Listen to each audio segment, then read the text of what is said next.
She moved into the neighborhood on a Tuesday. By Friday, she had 3 violation notices and a photograph of herself, taken through her own kitchen window, at night, without her knowledge, left on her windshield. What Sandra Beaumont didn't know, the woman she was trying to intimidate had just retired after 23 years breaking federal corruption rings for the FBI. What Victoria Reyes didn't know yet, the fines weren't about the rules. The harassment wasn't about standards. It was about the houses, specifically, who owned them, and $1 million scheme to make sure the wrong people didn't. 11 families had already lost their homes. Margaret Osei had kept a record of every single one, 12 years of evidence in a folder in a closet, waiting for someone who could actually use it. Victoria had 7 weeks and a legal pad. Sandra had 11 years and thought she was untouchable. One of them was right. The weight of silence. The moving truck turned onto Sycamore Ridge Lane at 7:43 in the morning, and Victoria Reyes, retired FBI supervisory special agent, 11 months and counting, did what she had done every time she arrived somewhere new for the past 23 years. She sat still for 90 seconds and read the landscape. Sycamore Ridge, Westbrook County, Virginia. A planned community of 112 single-family homes arranged along 4 curving lanes, built between 1994 and 1997 on land that had previously been a horse farm. From Google Earth, the neighborhood looked like a manufacturer's diagram: evenly spaced lots, uniform setbacks, a central common area with a small clubhouse and 2 tennis courts, a pocket of preserved oak forest along the northern boundary. The kind of place where the Homeowners Association was founded the same year the first family moved in and had never stopped meeting since. Victoria had done her research before she bought. She always did. What she saw from the driver's seat confirmed what the research had suggested: a neighborhood that was performing its own neatness. The lawns along the lane were trimmed to what looked like an identical height, not the casual tidiness of people who mowed when it needed it, but the precision of people who mowed to specification.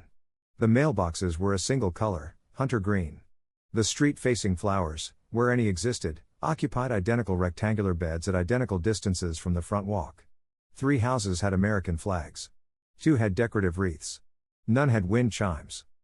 It was the kind of uniformity that could come from genuine shared aesthetics or from genuine shared fear, and in Victoria's experience, it was almost always the second thing. She climbed out of the U-Haul and stood in the cool September air and looked at her house. 4 Sycamore Ridge Lane. White siding, black shutters, a covered porch with 2 empty planters that the previous owner had left. The inspection had been clean. The price had been fair. The previous owner, a software engineer named Patrick Lawton, had been eager to close. She had called Patrick the week after her offer was accepted. Standard practice, she always preferred to hear a seller's history of a property in their own words, because what people didn't say was usually more informative than what they did. Patrick had talked for 11 minutes about the neighborhood's proximity to the highway, the quality of the local schools, the mature tree cover. He mentioned the HOA twice, both times in a tone of studied neutrality that Victoria associated with people describing a difficult relative they had decided to stop arguing with. At the end of the call, she asked, "Why are you selling?" There was a pause. Not the pause of someone selecting words. The pause of someone deciding how honest to be. "It was just time," he said. She noted the pause and let it go. She would find out soon enough. Now she pulled the back door of the U-Haul open and looked at the boxes she had packed herself over the preceding 3 weeks, the systematic dismantling of a 2-bedroom apartment in Quantico, Virginia, where she had lived for the last 7 years of her bureau career. 23 years of federal law enforcement, and what it left behind fit in a 20-foot truck: books, mostly. Kitchen equipment. A gun safe. The framed citations and commendations that she had kept in storage since she left and hadn't yet decided what to do with. She was lifting the first box when she heard the footsteps. They came from across the street, number 7, a house with a recently repainted porch and a flower bed so geometrically perfect it looked stenciled, and they came at a pace that told her everything before she turned around. Not the casual approach of a curious neighbor. Not the friendly jog of someone who had seen the truck and wanted to help. A power walk. The deliberate, heel-first stride of someone who had an agenda and a timetable. Victoria set the box down on the porch steps and turned. The woman was in her early 50s, though she wore her age with the particular confidence of someone who had decided it was optional. Caramel highlighted hair and a smooth wave to her shoulders. Pressed khakis and a cream blazer over a silk shell, overformal for a Tuesday morning in a residential neighborhood, which meant it was a choice rather than a default. In her left hand she carried a tablet in a black leather folio case. Her chin was elevated by approximately 4 degrees, which was enough to signal authority without being enough to be called out for it. Victoria had interviewed people who had embezzled millions of dollars from pension funds. She had sat across from city officials who had taken kickbacks for 20 years. She had learned to read the architecture of a person's self-presentation the way a structural engineer reads a building, not for what it was trying to say, but for what it was trying to hold up. This woman was holding up something. "Good morning." The warmth in the voice was practiced and complete. "You must be the new owner. I'm Sandra Beaumont. I'm the president of the Sycamore Ridge Homeowners Association." She extended her right hand. Victoria shook it. Victoria Reyes. Sandra's grip was firm to the point of being slightly too firm, the handshake of someone who used physical contact as a first calibration. She held it half a beat longer than necessary. "We are so thrilled to have you joining our community." Sandra's eyes moved, in one quick sweep, over Victoria's face. Then to the U-Haul. Then back. Something happened in her expression, brief, controlled, a small recalibration that most people would not have caught. "Sycamore Ridge is a very special place. We take tremendous pride in our standards." She said the word standards with a reverence that most people reserved for words like family or faith. "I wanted to personally welcome you and make sure you had a copy of our community guidelines right away." She produced a document from the folio and presented it with both hands, 43 pages, saddle-stitched, with a color cover featuring the neighborhood's logo, a stylized sycamore tree above the words Sycamore Ridge, a community of excellence. "Thank you," Victoria said. "The most important sections are at the front: exterior maintenance standards, landscaping requirements, parking regulations." Sandra smiled. "We find that new residents really appreciate having that information from day one. It helps everyone start on the right foot." Victoria looked at the document. Then at Sandra. "I'm sure it does," she said. "We have a wonderful community here. Very cohesive." Sandra paused for exactly the right fraction of a second, long enough to be intentional, not long enough to be confrontational. "I'm sure you'll fit right in." The word fit landed in the air between them. Victoria held it there for a moment, examining it. "I'm sure I will," she said. Sandra gave her a business card. Sandra Beaumont, President, Sycamore Ridge Community Association, Sandra Beaumont at Sycamore Ridge HOA. Org, said she hoped Victoria wouldn't hesitate to reach out with any questions, and walked back across the street in the same purposeful stride with which she had arrived. Victoria watched her until the door of number 7 closed. Then she looked down at the business card, then at the 43 pages of community guidelines, then at the 20-foot truck full of boxes she needed to unpack. She put the business card in her back pocket. She set the guidelines on the passenger seat of her car, where she could read them later. She went back to unloading boxes. That evening, after the furniture was placed and the kitchen was functional and she had eaten cold pizza sitting on the floor of her new living room, she called her sister Carmen in Denver. "How is it?" Carmen asked. She was 4 years younger than Victoria, a pediatrician, and she had the particular quality of listening that Victoria associated with people who had learned to hear what children couldn't articulate.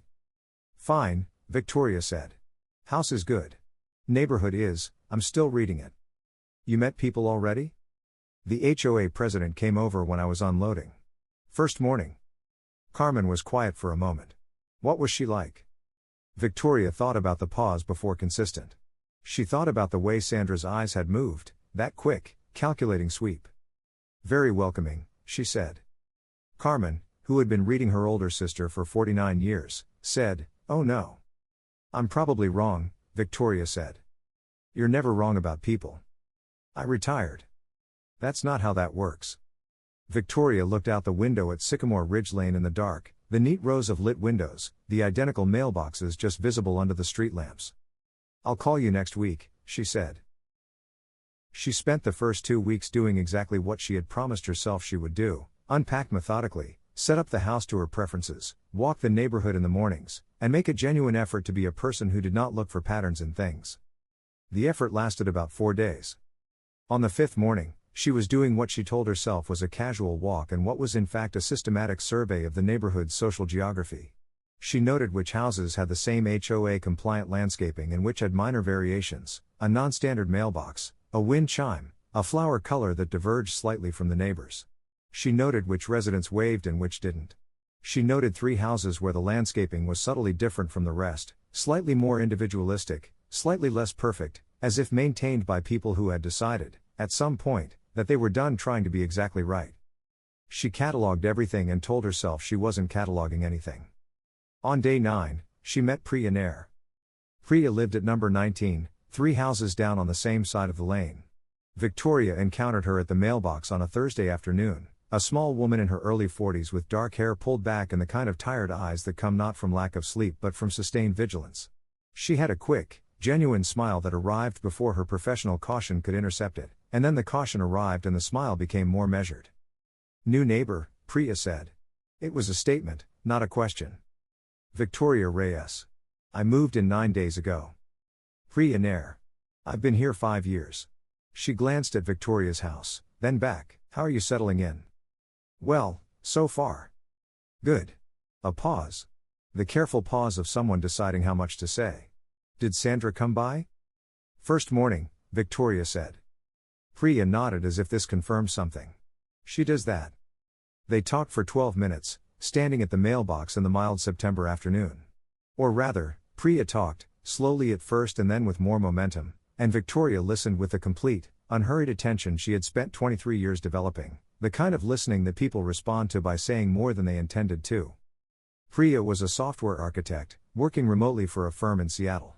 She lived at Sycamore Ridge with her husband Dev, a cardiologist, and their 2 daughters, Kavya, 9, and Mira, 12. She described the neighborhood with the careful neutrality of someone who had learned to choose words precisely: a good community, good schools, mostly good neighbors, very active HOA. "How active?" Victoria asked. "Very." Priya looked at her mail. "I filed a noise complaint last year. About a landscaping company that was operating at 6 in the morning on Saturdays. I submitted it through the HOA process, followed all the steps, waited for a response." She paused. "The response I got was a 3-month investigation into whether my rose bushes were the correct variety under the community planting guidelines." Victoria said nothing. "My complaint was never acknowledged," Priya said. "The rose bush situation was resolved with a fine." "How much?" $350. Her jaw was tight, but her voice was level. "Dev says to keep my head down. He's right, probably. It's just," she stopped herself. "Just what?" Priya looked at her for a moment, the specific look of someone deciding whether a stranger has earned the honest answer. "I keep thinking that someone should actually read the bylaws," she said. "The real ones. Not the 43 pages Sandra hands out. The original incorporation documents. Because I've looked at some of what Sandra does, and I don't think all of it is actually authorized." Victoria considered this.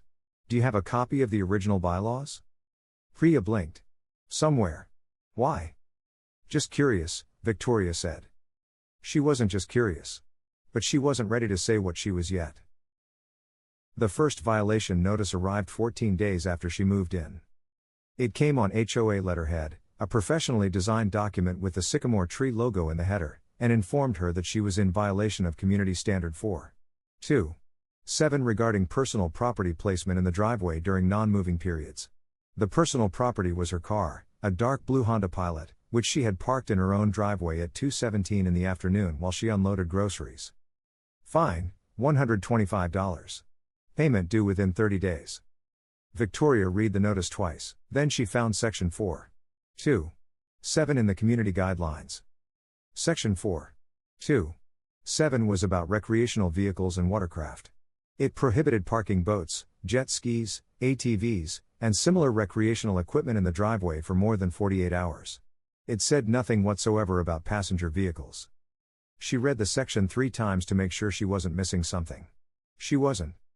She sat at her kitchen table for a long moment. Then she did several things in sequence. She photographed the violation notice with her phone, which automatically embedded date, time, and location data in the file's metadata. She wrote a detailed log entry, time received, method of delivery, exact text, her response, and saved it with the photo. She placed the original notice in a manila folder labeled with the date. She did not write a check. Then she drove to the Westbrook County Public Library, which she had identified on her first week as the location of the county's public records archive. She spent 4 hours there. She found the original Sycamore Ridge HOA incorporation documents, filed April 14, 1997, with the Virginia State Corporation Commission. She found every annual tax filing the HOA had submitted since incorporation. She found the recorded deed restrictions and covenant agreements that formed the legal basis of the neighborhood's governance. And she found something that Sandra Beaumont's 43-page community guidelines had not mentioned. Article 7, Section 3 of the original incorporation, the association shall commission an independent financial audit no less frequently than every 3 years. The results of each audit shall be made available to any dues-paying member of the association upon written request within 30 days of the request. She requested the last 3 audits. The archivist checked the state records database. Then she checked again. "I'm sorry," the archivist said. "The last audit on file for Sycamore Ridge Community Association is from 2014. 11 years ago. The current year was 2025. Under a 3-year requirement, audits should have been conducted in 2017, 2020, and 2023. None had been filed." Victoria wrote this down. She wrote down the exact citation, the exact date of the last filed audit, and the archivist's name, in case she ever needed to document who had confirmed the information. Then she drove to the Westbrook County Courthouse. The courthouse civil records office was staffed by a man named Gerald who had the specific energy of someone who had been doing the same job for 30 years and had developed a deep, philosophical piece about it. He pointed her to the correct terminal without needing her to finish explaining what she was looking for. She searched for civil filings involving Sycamore Ridge Homeowners Association as a party. 31 cases over 11 years. She pulled every one. The pattern was clear within the first 7 files. Every case followed the same arc. A resident received violation notices, the notices escalated to legal threats, the HOA's attorney filed a lien against the property, and the case was settled out of court. Settlement amounts were sealed. But the names of the parties were public record. She wrote down every name on the plaintiff's side. Then she drove back to Sycamore Ridge and compared them to the current resident roster she had obtained from the HOA's public membership directory. 11 of the 31 plaintiffs no longer lived in the neighborhood. She mapped their former addresses. Then she drove, slowly, past each one. New owners in every case. In 7, the homes had been sold within 18 months of the lawsuit filing. In 3, within 6 months. And in 1, number 34 Sycamore Ridge Lane, former owner listed as Margaret A. Osei, the sale had been recorded 62 days after the lien was filed. Victoria parked across from number 34 and looked at it for a long time. White siding, black shutters, a front bed with precisely regulation height boxwood hedges. Nothing about it looked different from the other houses on the lane. Nothing about it announced what had happened there. She drove home and made a pot of coffee. She sat at her kitchen table with a legal pad and wrote at the top, "What I know. What I can prove. What I need to find out." She wrote for 2 hours. The second violation notice arrived 3 days later. Community Standard 2. 1. 4. Exterior paint colors must conform to the community-approved palette. Her front door, the notice stated, may not be in compliance with current color specifications. Fine, $200. Her front door was painted the same shade of dark red it had been painted when she bought the house. She had the inspection report. She had the listing photographs. She had a photograph she had taken herself on move-in day. She documented the notice, filed it, did not pay it. On the same afternoon, she began researching Margaret Osei. The name was common enough that a general internet search returned hundreds of results. She narrowed it with the county data she had, the address, the approximate timeline of the sale. She found a Margaret A. Osei, age 58, in property tax records that showed a previous Westbrook County address before the current one, an apartment in Reston, 12 miles from Sycamore Ridge. She found a LinkedIn profile for a Margaret Osei, retired pharmacist, Reston, Virginia. She had what she needed. She called on a Wednesday morning, from her kitchen, with her coffee and her legal pad. "Ms. Osei? My name is Victoria Reyes. I recently purchased a home at 4 Sycamore Ridge Lane. I've been reviewing the HOA's history, and your name came up in the public court records. I'd like to speak with you, if you're willing." Silence. Not the silence of someone considering, the silence of something long held moving in its container. "How did you find me?" Margaret said. "I'm a retired FBI agent. Finding people is a professional skill." Victoria kept her voice level. "I want to be clear, I'm calling as a private resident, not in any official capacity. I'm not recording this call. I'm not representing any agency or organization. You have no obligation to speak with me, and if you'd prefer not to, I completely understand." A pause. Then, "What field office?" "WFO. 23 years. Public corruption and financial crimes." Another pause. Then something shifted in Margaret's voice, some calculation completing itself. "Come on Thursday," she said. "I'll make tea." Margaret Osei's apartment in Reston was on the third floor of a building that was 10 years old and had the particular quality of spaces where people had landed after losing something larger. The rooms were tidy and full of books and photographs. On one wall there was a framed print of a brick house with a garden, rose beds along the front walk, a wooden porch with a swing. Victoria recognized the house from the street view of 34 Sycamore Ridge Lane. 15 years younger, but unmistakably the same house.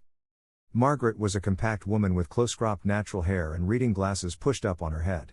She moved with the careful precision of someone who had learned not to waste motion, and she had the eyes of a person who had spent a long time deciding what to be angry about and what to let go. She made tea, a proper pot, 2 cups, milk in a small pitcher, and set it on the coffee table and sat across from Victoria in the manner of a woman who had decided to be fully present for a difficult conversation rather than half present and evasive. "You're the third person who's moved into that neighborhood in 2 years and reached out to me afterward," she said. "The previous 2 called me once and then I never heard from them again." "What happened to them?" Victoria asked. "I don't know. I assume they paid the fines and adapted." She picked up her tea. "Or moved." Victoria looked at the photograph on the wall. "How long did you live there?" 22 years. I moved in 2001, the year after my husband passed. It was the house we'd bought together the year before he died." She looked at the photograph. "I thought it would be, I don't know what I thought. That keeping the house was keeping something of him. We had planted those roses together." She paused. "I sold it in 2023. Can you tell me what happened?" Margaret told her. "It started," she said, "with a satellite dish. She had mounted a small one on the east side of her house, a dish network installation, properly done, positioned to avoid street visibility. The following Tuesday, she received a violation notice from the HOA. Satellite dishes were not permitted under the community's exterior appearance standards. Margaret had looked up the law. The FCC's Over-the-Air Reception Devices Rule, 47 CFR Part 1, explicitly limited HOA authority to restrict the installation of satellite dishes under most conditions. She wrote a polite, detailed response to Sandra Beaumont, citing the specific federal regulation and attaching the relevant FCC guidance document. "That was a mistake," she said. She said it without bitterness, with the clean precision of someone who had long since accepted the analysis. "Not because I was wrong. I was right about the law. But Sandra doesn't care about the law. She cares about who's in charge." And by responding with a federal citation, I told her that I was the kind of person who would push back. And that made me a target. What followed was systematic and relentless. Over the next 14 months, Margaret received 47 violation notices. Her yard maintenance was cited 4 times.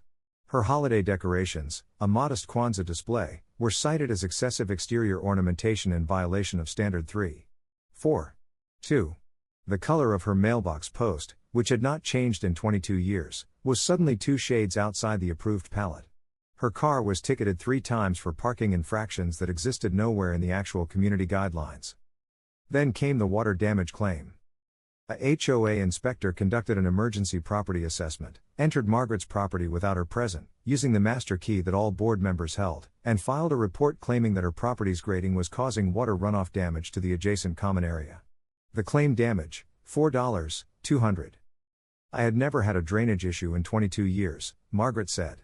My yard was exactly as it had always been. The common area had a drainage problem for years before they cited me. I had photographs going back to 2015 showing standing water there after rain." She set her tea down. "When I contested it, their attorney filed a lien on my house." Victoria said, "Jeffrey Pace?" Margaret looked at her. "You've done your research." "Some. Tell me about the lien." The lien, a legal instrument that clouds the title of a property and makes it nearly impossible to sell or refinance, had been filed in March 2023. Margaret had retained an attorney. The legal fight over the lien and the underlying $4,200 claim had cost her, in attorney's fees, $18,400 over 11 months. At the end, her attorney had told her what attorneys in unwinnable wars always eventually tell their clients: continuing will cost more than it's worth. "He meant financially," Margaret said. "He was probably right, financially. But there were other costs he wasn't accounting for. I wasn't sleeping. I was checking my mail with dread. I had stopped having people over because I was embarrassed, by the notices, by the letters, by what my neighbors must have thought was happening." She paused. "When you're being systematically harassed, you start to feel like you deserved it. Like you must have done something wrong. That's what it does to you. That's the point of it." Victoria was quiet for a moment. Who bought the house? A company called Westridge Capital Holdings. They were the only clean offer. Everyone else was scared off by the lien. What did you get? Margaret named a number. It was $67,000 below the county's assessed value for the property at the time of sale. Victoria wrote it down. Then she asked the question she had been building toward. During any of this, the notices, the legal process, the interactions with Sandra Beaumont, did you have any sense that your race was a factor? The silence that followed was not the silence of someone who didn't have an answer. It was the silence of someone who had been waiting for years for someone to ask the right question. She never said anything, Margaret said carefully. She was always professional. Always smiled. Always used my first name, which I found interesting, never Mrs. O'Say, always Margaret, which positions her above me without ever having to be openly rude about it. She looked at Victoria. But I kept a log. From the beginning. Because I noticed things, and I thought maybe someone would want to know about them someday. What kinds of things? Which households received warning letters versus which received immediate fines? Who got extensions on compliance deadlines and who didn't? The racial composition of the households that had been through HOA legal proceedings versus those that hadn't. She paused. The households that received the most aggressive enforcement were not randomly distributed across the neighborhood. They were overwhelmingly households of color. Victoria said, "Do you still have the log?" Margaret stood up without another word, went to a closet, and returned with a manila folder so thick it was held together with a rubber band. 11 years, she said, setting it on the coffee table between them. I have been waiting for someone to actually use this. Victoria looked at the folder for a moment. Then she picked it up. I'll make copies and return the originals to you within a week, she said. I want you to keep the originals somewhere safe. What are you going to do with them? Victoria had been asking herself the same question for the past 20 minutes. She had come into this apartment as a retired FBI agent doing preliminary inquiry as a private citizen. What she was now looking at was something different. Something that had a shape she recognized, the shape of a case. I'm going to find out whether I have enough to take to someone with actual authority to act, she said. And if I do, I'm going to take it to them. Margaret looked at her for a long moment. Then she said, no one has ever said that to me. I know, Victoria said. She drove home through the October afternoon with the photocopied log on the passenger seat, and she thought about the kind of patience it took to document something for 11 years knowing that you might never be believed. Margaret O'Say had watched her neighborhood from the inside, careful and precise, recording what she saw with the discipline of someone who knew that the truth, on its own, was not enough, that the truth had to be documented, organized, and presentable before it became useful. That was something Victoria understood completely. In 23 years of public corruption work, she had seen the same principle operate in every case she had ever brought to trial. The crime was rarely the hard part. The crime was visible, eventually, if you knew where to look. The hard part was the paper, the documentation that turned observable wrongdoing into prosecutable fact. Without the paper, the crime was a story. With the paper, it was a case. Margaret had the paper. Victoria had the skills to use it. She parked in her driveway and sat for a moment looking at her house. The third violation notice, she had received the second just 2 days ago, was probably already on its way. Let it come. She went inside, made a pot of coffee, spread the photocopied log across her kitchen table, and began to read. The log was a masterpiece of patient documentation. Margaret had begun it in 2012, 3 years after what she called in the first entry the first indication that things were changing in this neighborhood. In 2009, Sandra Beaumont had been elected HOA president for the first time, defeating the previous president, a retired teacher named William Haynes who had held the position for 8 years, by a margin of 12 votes. Margaret had not thought much of the change at the time. HOA politics were HOA politics. By 2012, she had begun to notice things. She had catalogued violation notices by household and by racial composition of that household, which she determined from observable characteristics and in some cases from knowing her neighbors personally. She had tracked the timeline from first notice to fine to legal threat for each household. She had documented the percentage of fines that were actually grounded in the community guidelines versus fines that, when she looked up the cited standard, did not say what the notice claimed. The numbers, laid out in Margaret's careful handwriting across 12 years of log entries, told a story that was neither ambiguous nor surprising to Victoria. Households where the primary owners were white, average of 1.4 violation notices per year. Average time from first violation to resolution, 6 weeks. 0 instances of lien placement. Households where the primary owners were people of color, average of 6. 1 violation notices per year, more than 4 times higher. Average time from first notice to legal action, 8 weeks, 7 instances of lien placement over 12 years. Every single one involving a household of color. Victoria cross-referenced this with the court filings she had pulled from the courthouse. The correlation was exact. Every one of the 11 households that had sold under HOA legal pressure in the past 11 years had been owned by people of color. She sat with this for a long time, drinking coffee that went cold. This was not proof of intentional racial targeting in the legal sense, she knew that. Pattern evidence was suggestive, not conclusive. To prove discriminatory intent, you needed more communications, instructions, something that connected the pattern to a deliberate decision. What she had was enough to open an investigation. It was not yet enough to close one. But she wasn't trying to close one. Not yet. She was trying to figure out whether this was worth taking to someone who had the authority to do that. She picked up her pen and wrote 2 words at the top of her legal pad: follow money. That had been the lesson of her career. Not every crime started with money, but almost every institutional crime was sustained by it. The racial targeting, if it was intentional, was not an end in itself. It was a means. The question was, a means to what? She turned to the financial documents. 3 days later, she submitted a formal written request to the HOA for its financial records under the Virginia Property Owners Association Act, which gave dues-paying members the right to inspect the association's financial statements, budgets, and contracts. The package of documents arrived by email 10 days later, a PDF of 184 pages that she printed and spread across her dining room table, which she had temporarily converted into a working surface in the manner of her office at Quantico. She went through them with a red pen and the specific attention of someone who had spent 23 years reading financial documents for evidence of fraud. The numbers were wrong. Not dramatically, provably wrong in ways that would be obvious to a layperson. Wrong in the way that falsified numbers are always wrong to someone who knows what to look for, rounded in places they shouldn't be rounded, vague where specificity was required, inconsistent in small ways that could be explained individually but not collectively. She flagged 17 anomalies in the first pass. Then she went through again, more slowly, and flagged 9 more. The most significant, the HOA's 2 primary service vendors. Ridgeline Grounds Management, which held the landscaping and exterior maintenance contract, had been paid $847,000 over the past 7 years. Sycamore Property Services, which held the general maintenance and repair contract, had been paid $612,000 over the same period. She cross-referenced these numbers against regional market rates for comparable services using publicly available data from the Virginia Contractors Association Pricing Guide. The variance was significant. The HOA had paid an average of 67% above market rate across both vendors, consistently, for 7 years. More than $1 million in excess payments. She looked up the corporate registrations for both companies. Ridgeline Grounds Management LLC, registered with the Virginia State Corporation Commission on March 8, 2014. Registered agent, Craig Beaumont, 7 Sycamore Ridge Lane, Westbrook County. That address was Sandra Beaumont's house.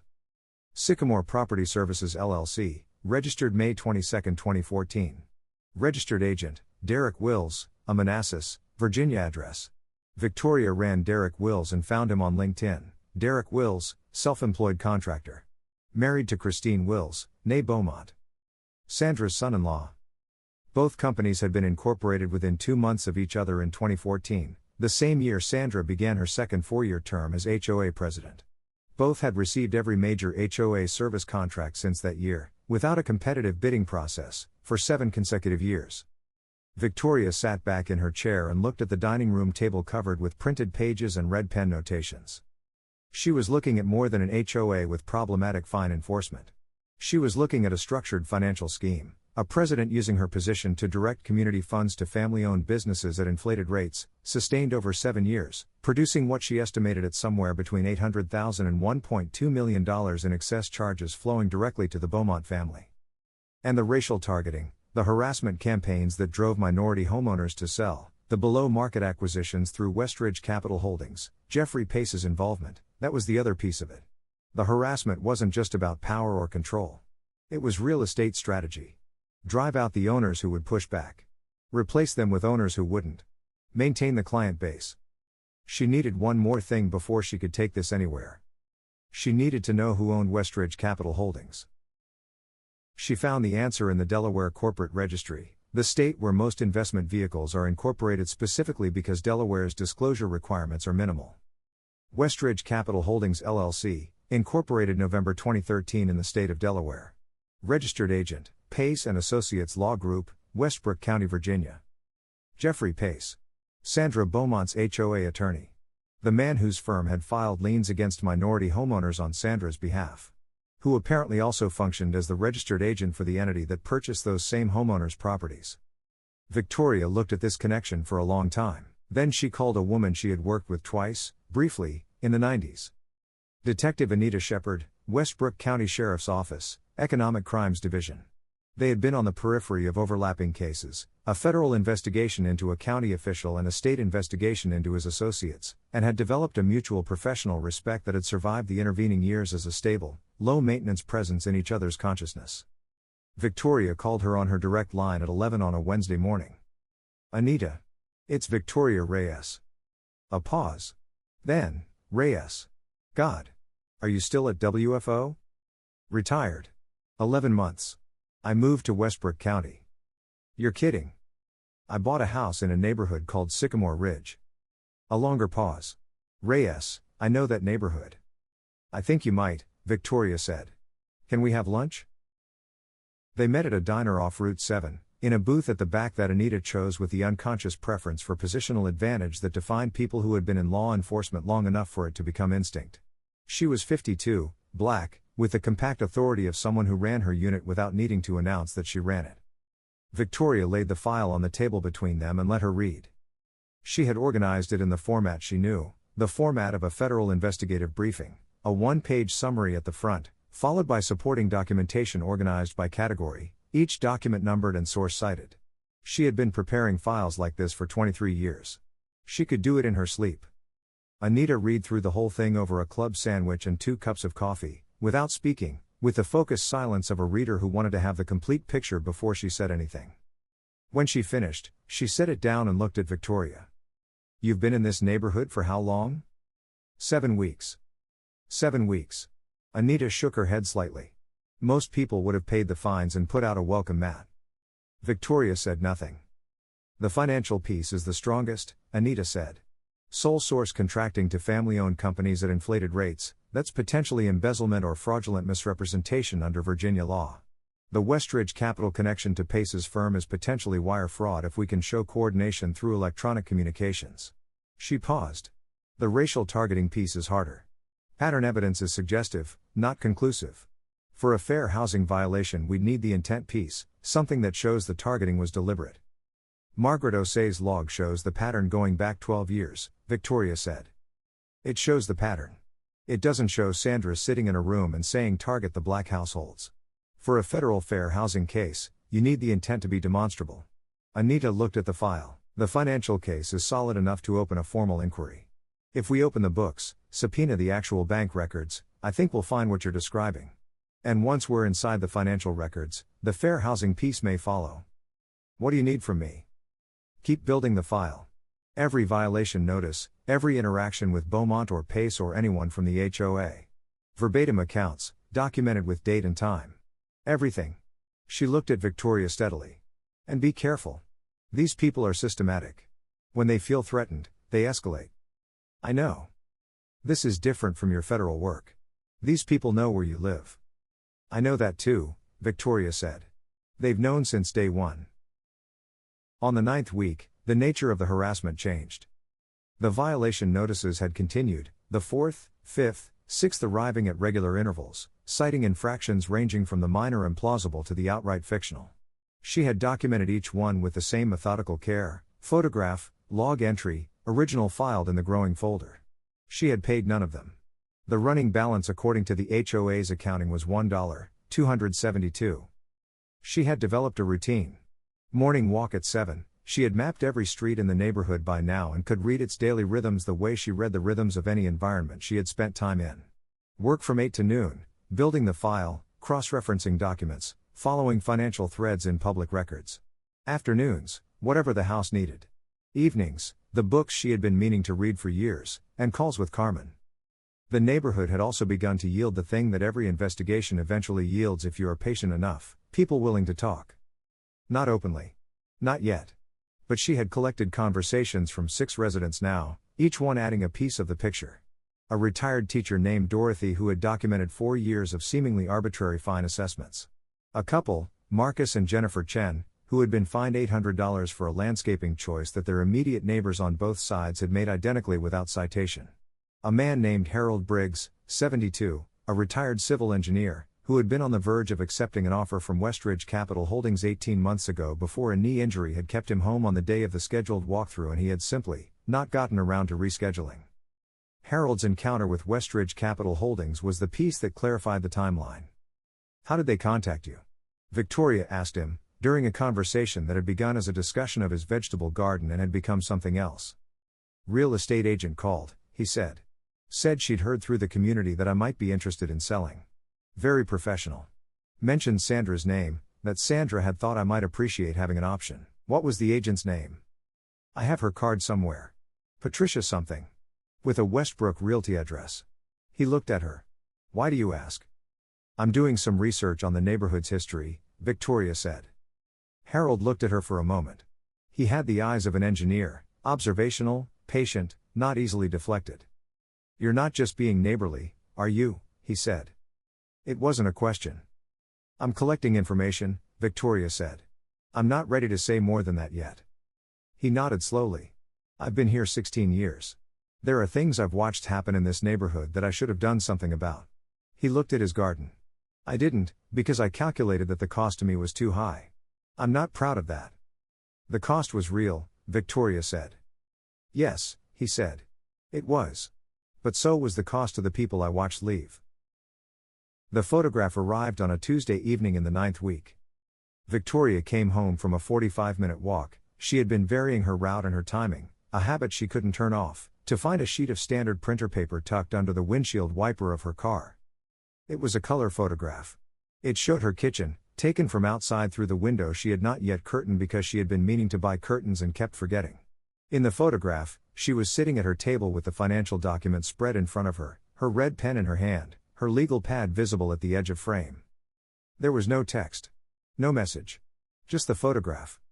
She stood in the driveway with the September dark coming down around her and held the paper and experienced a specific calibration of anger that she knew very well, not the heat of impulsive fury, but the cold, focused anger of someone whose personal space had been criminally violated. Someone had stood in her side yard, at night or early morning, and photographed her through her window and left the image on her car as a message. The message was, "We're watching you. We know what you're doing. Stop." She went inside, photographed the flyer with its metadata intact, documented it in her log with exact time of discovery, and placed the original in a clean evidence sleeve. Then she called Anita Shepard. "Someone photographed me through my kitchen window," she said. "The image was left on my vehicle. I was out for approximately 45 minutes between 7 and 7:45. I don't know when it was taken or placed." "That's criminal harassment under Virginia Code 18:2-60. 3, Anita said. "Potentially stalking depending on prior conduct." "I'm aware of the statutes. I'm not calling to file a complaint, not yet. I'm calling because this tells me they know what I've been building and they're scared enough to escalate to criminal conduct. That means the inquiry needs to go formal." "I had the same thought," Anita said. "I've been in contact with the county attorney's office. They've reviewed the preliminary material. They're ready to open a formal investigation. We're looking at subpoenaing Pace's financial records, both for the HOA account and for Cedar Partners." Victoria noted the name. "What's Cedar Partners?" "We found it last week. A Virginia LLC registered to Jeffrey Pace in 2015. Based on transaction records we pulled through public business filings, we believe it's the vehicle through which HOA legal fees were being partially redirected." "Another layer," Victoria said. "There's always another layer," Anita said. "Can you have your complete file to me by Thursday? I want to use it as supporting documentation for the subpoena application." "You'll have it Wednesday," Victoria said. She spent the next 36 hours finishing the file she had been building for 7 weeks. 7 sections. 94 pages plus supporting exhibits. Cover memo in the format she had used for 2 decades, case name, date, preparer, summary of contents, key findings, recommended actions. She printed 3 copies. 2 went into her safe. The third she delivered to Anita Shepard on Wednesday morning. Anita looked at the cover page and then at Victoria. "You built this in 7 weeks. I've been building cases for 23 years. I know. But still." Anita looked at the file. "This is better organized than most of what my team produces." "It's formatted for a federal filing," Victoria said. "I know that's more than you need for a county subpoena. But if this goes where I think it might go, you're going to want the federal format." "The fair housing piece," Anita said. "Yes. You think this ends up at DOJ?" "I think the financial fraud ends at the county attorney's office," Victoria said. "I think the fair housing piece, the targeting pattern, the Westridge Capital Holdings acquisitions, has the profile of a federal civil rights violation. But that's not my call. That's yours and the county attorney's and ultimately DOJ's." She looked at Anita steadily. "All I can do is give you what I have." "You've given me more than enough," Anita said. Part 2, The Meeting. The HOA monthly meeting was held on the third Thursday of every month in the Sycamore Ridge Clubhouse, a one-story building behind the tennis courts with beige carpet, fluorescent lighting, and stackable chairs arranged in 7 rows facing a folding table at the front. The decor was the specific aesthetic of mid-90s institutional construction: a ceiling drop panel that had been replaced in one section with a slightly different shade of white, a bulletin board with laminated notices, a corner with a water cooler that hummed. Victoria had attended the previous 2 meetings and said nothing. She had sat in the back row and watched and listened. She had watched Sandra run the room the way a conductor runs an orchestra, not through skill, but through the expectation of compliance that had been established over so many years it no longer required enforcement. People did not challenge her. They asked small, procedural questions about trash pickup schedules and tree trimming timelines. They nodded when she spoke. They applauded politely when she announced that the community had received a county beautification commendation. The applause had been one of the most depressing things Victoria had witnessed since moving in. Not because anyone in that room was a bad person. But because every pair of hands clapping, every careful smile, every neutrally worded non-question was the sound of people who had made the same rational calculation: the cost of pushing back is higher than the cost of going along. She understood the calculation. She had seen it in every community she had ever worked in. What made it tragic was not the individual choice but the collective product, the way a room full of individually reasonable decisions added up to a system of control. This month, she sat in the front row. She had, in the preceding 10 days, personally spoken with 31 residents, nearly a third of the neighborhood's households. She had not recruited. She had not shared what she knew. She had done what she had learned to do in public corruption work. She had asked people about their own experiences. What was your experience with the fine process? Did you feel the outcome was fair? Did you ever feel the enforcement was inconsistent? Did you ever wonder why some households seemed to receive more notices than others? She had not needed to say much else. The conversations had filled in around her questions. The retired teacher, Dorothy Haynes, had shown her 4 years of records she had kept, notations in the margin of her calendar, copies of notices and responses, a careful accounting of approximately $2,400 in fines she had paid for violations she could not substantiate. Dorothy was 73, a white woman who had lived in the neighborhood since it opened, and her documentation showed something interesting. She had begun receiving violations at a significantly higher rate after she had publicly supported Margaret Osei at a 2019 Hours.O.A. meeting. The violations had not reached the level of legal action. She was, Victoria suspected, not a target for the Westridge capital acquisition strategy, but the retaliatory quality of the timing was clear. Marcus and Jennifer Chen had their $800 fine for a landscaping choice that 4 of their white neighbors had made identically without citation. They were in their 30s and had lived at Sycamore Ridge for 2 years and had the particular wariness of people who were still deciding whether they had made a mistake moving there. Jennifer had a way of pausing before answering questions about the HOA that told Victoria she had been thinking about this for a long time. Harold Briggs had signed a written statement about his Westridge Capital Holdings contact. He had also, in the week since their garden conversation, apparently decided that he was done making the stay quiet calculation. He had spoken to at least 3 other long-term residents Victoria had not yet reached, and 2 of those residents had called her. The room tonight was fuller than the previous 2 meetings. 44 people, Victoria counted, against an average of 27 that she had estimated from the previous sessions. People who had not been coming were coming. Word had moved through the neighborhood, not through anything Victoria had said directly, but through the accumulated pressure of people talking to each other about the conversations they'd been having. Sandra Beaumont arrived at 7 on the dot and sat up at the folding table with her tablet and the practiced efficiency of someone who had done this 11 years and knew every beat. She was accompanied by Robert Walsh, a heavy-set man in his 60s who was the board's second member, and by Jeffrey Pace, who sat to her right with the expression of a man who had been told to be visible. Victoria noted Pace's presence. He did not usually attend the monthly meetings. His appearance tonight was either confident or defensive. She would know which shortly. Sandra called the meeting to order. She moved through the prepared agenda items with smooth authority: an update on the clubhouse HVAC replacement, a proposed amendment to the parking guidelines for guests, a reminder about the holiday decoration submission deadline. "Before we open the floor," Sandra said, with a smile that had been deployed so many times it had become purely mechanical, "I want to take a moment to say how glad we are to be getting to know our newer residents. Sycamore Ridge is only as strong as its community, and a strong community requires everyone's participation." She looked briefly at Victoria. "We always encourage new residents to be involved." The floor opened. Victoria raised her hand.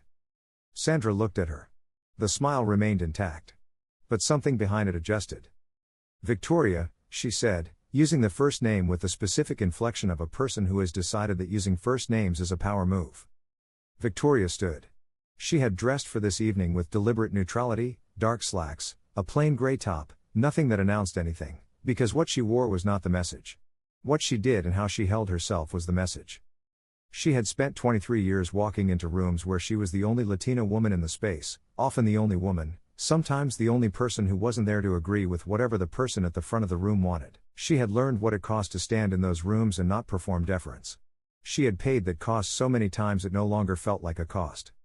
She stood easily, without apology, in a room where she understood exactly what kind of space she was taking up and had decided to take it up anyway. "I have 3 questions about the association's financial management," she said. Her voice was level, not aggressive, not deferential. The voice of a person who was asking things she already knew the answers to and wanted the record to show the responses. First question: Article 7, Section 3 of the association's original incorporation documents requires an independent financial audit every 3 years. The last audit on file with the Virginia State Corporation Commission is from 2014. That's 11 years ago. Can you explain why audits weren't conducted in 2017, 2020, and 2023? The room changed. Not visibly, not with any sudden sound. But the quality of the air shifted, the way the air in a room shifts when something that has been private becomes public. Victoria felt it the way she had felt it in 100 proceedings, the moment when a fact that everyone in the room had either known or suspected becomes something that has been said aloud and therefore now exists in the permanent record of the meeting. Sandra's expression did not falter. It was a practiced expression. "Our bylaws were updated in 2016, she said smoothly. The audit requirement was amended. I have the 2016 amended bylaws." Victoria held up a printed document. Section 7.3 as amended modifies the frequency of the audit cycle. It does not eliminate the requirement.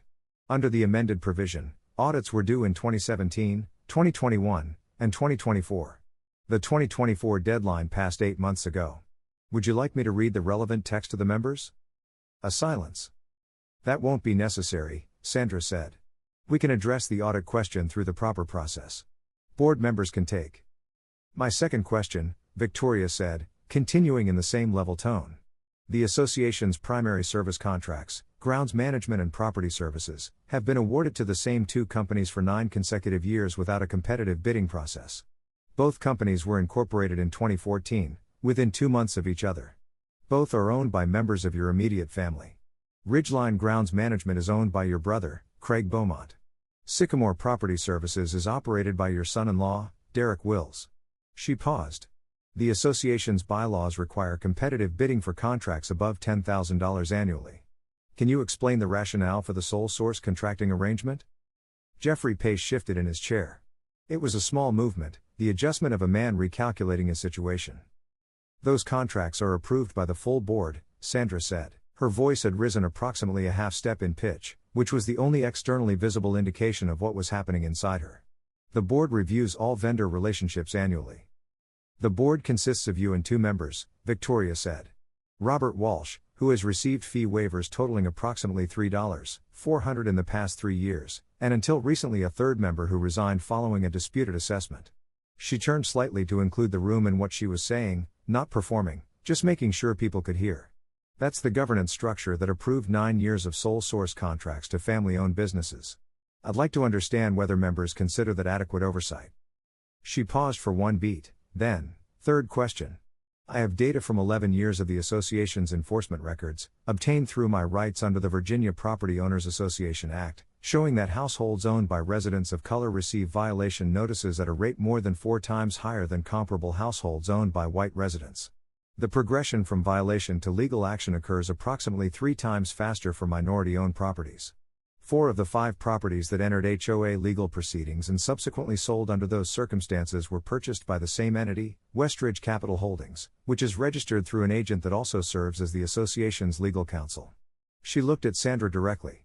Can you explain the association's policy regarding the differential enforcement pattern? The room was fully silent.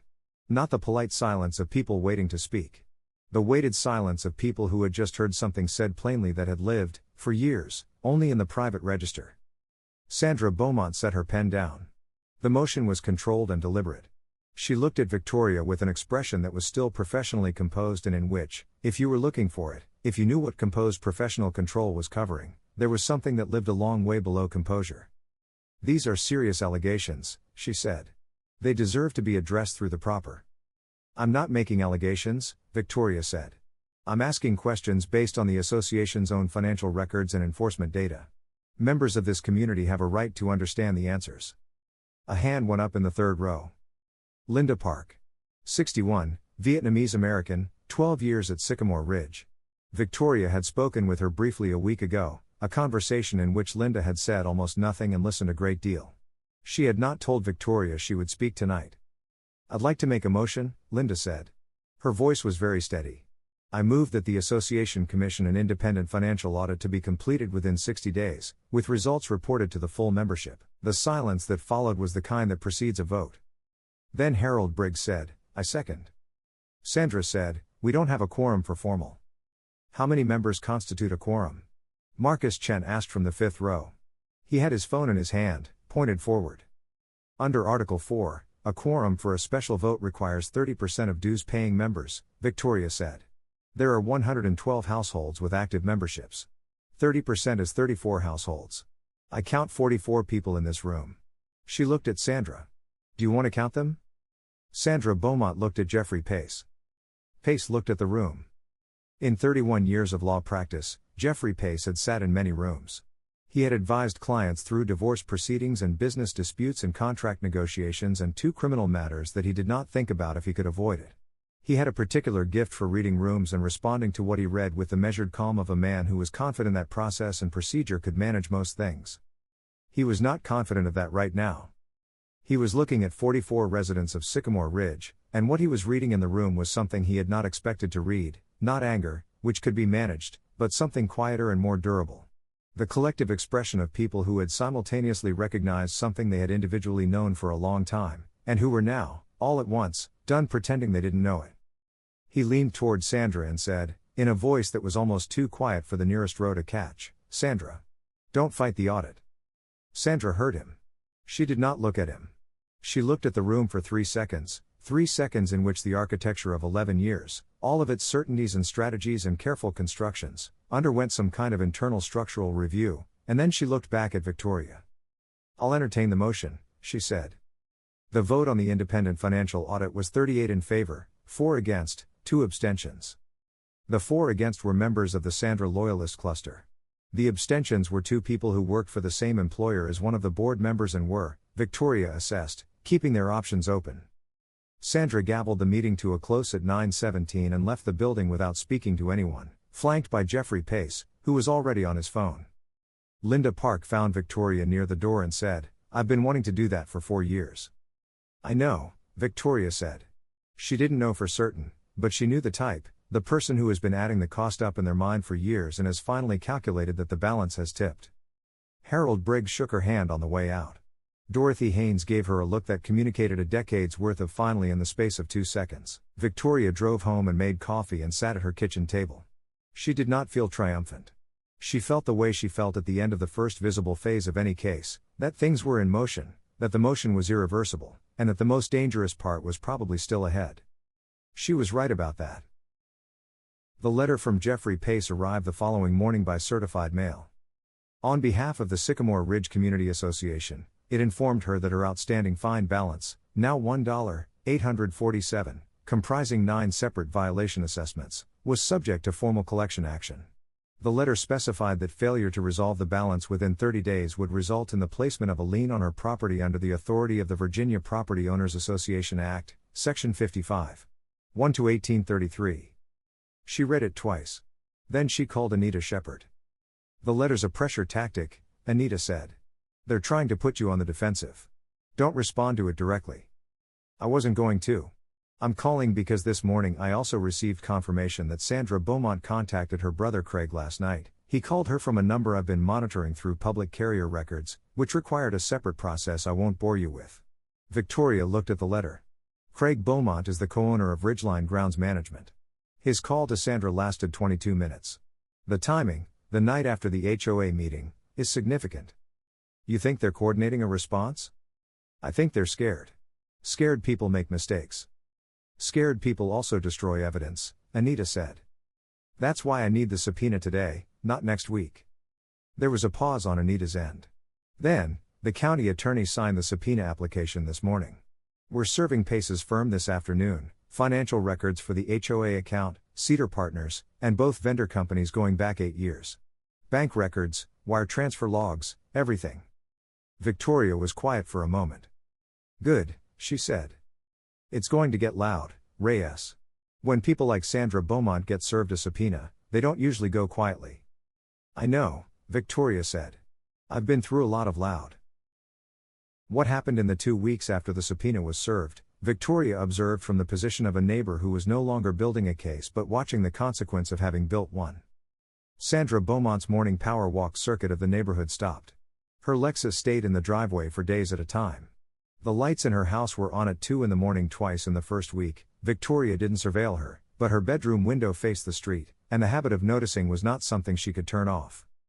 Jeffrey Pace retained a criminal defense attorney from Richmond on the 4th day after the subpoena. This was a matter of public record. Victoria had a contact at the courthouse who mentioned it in passing.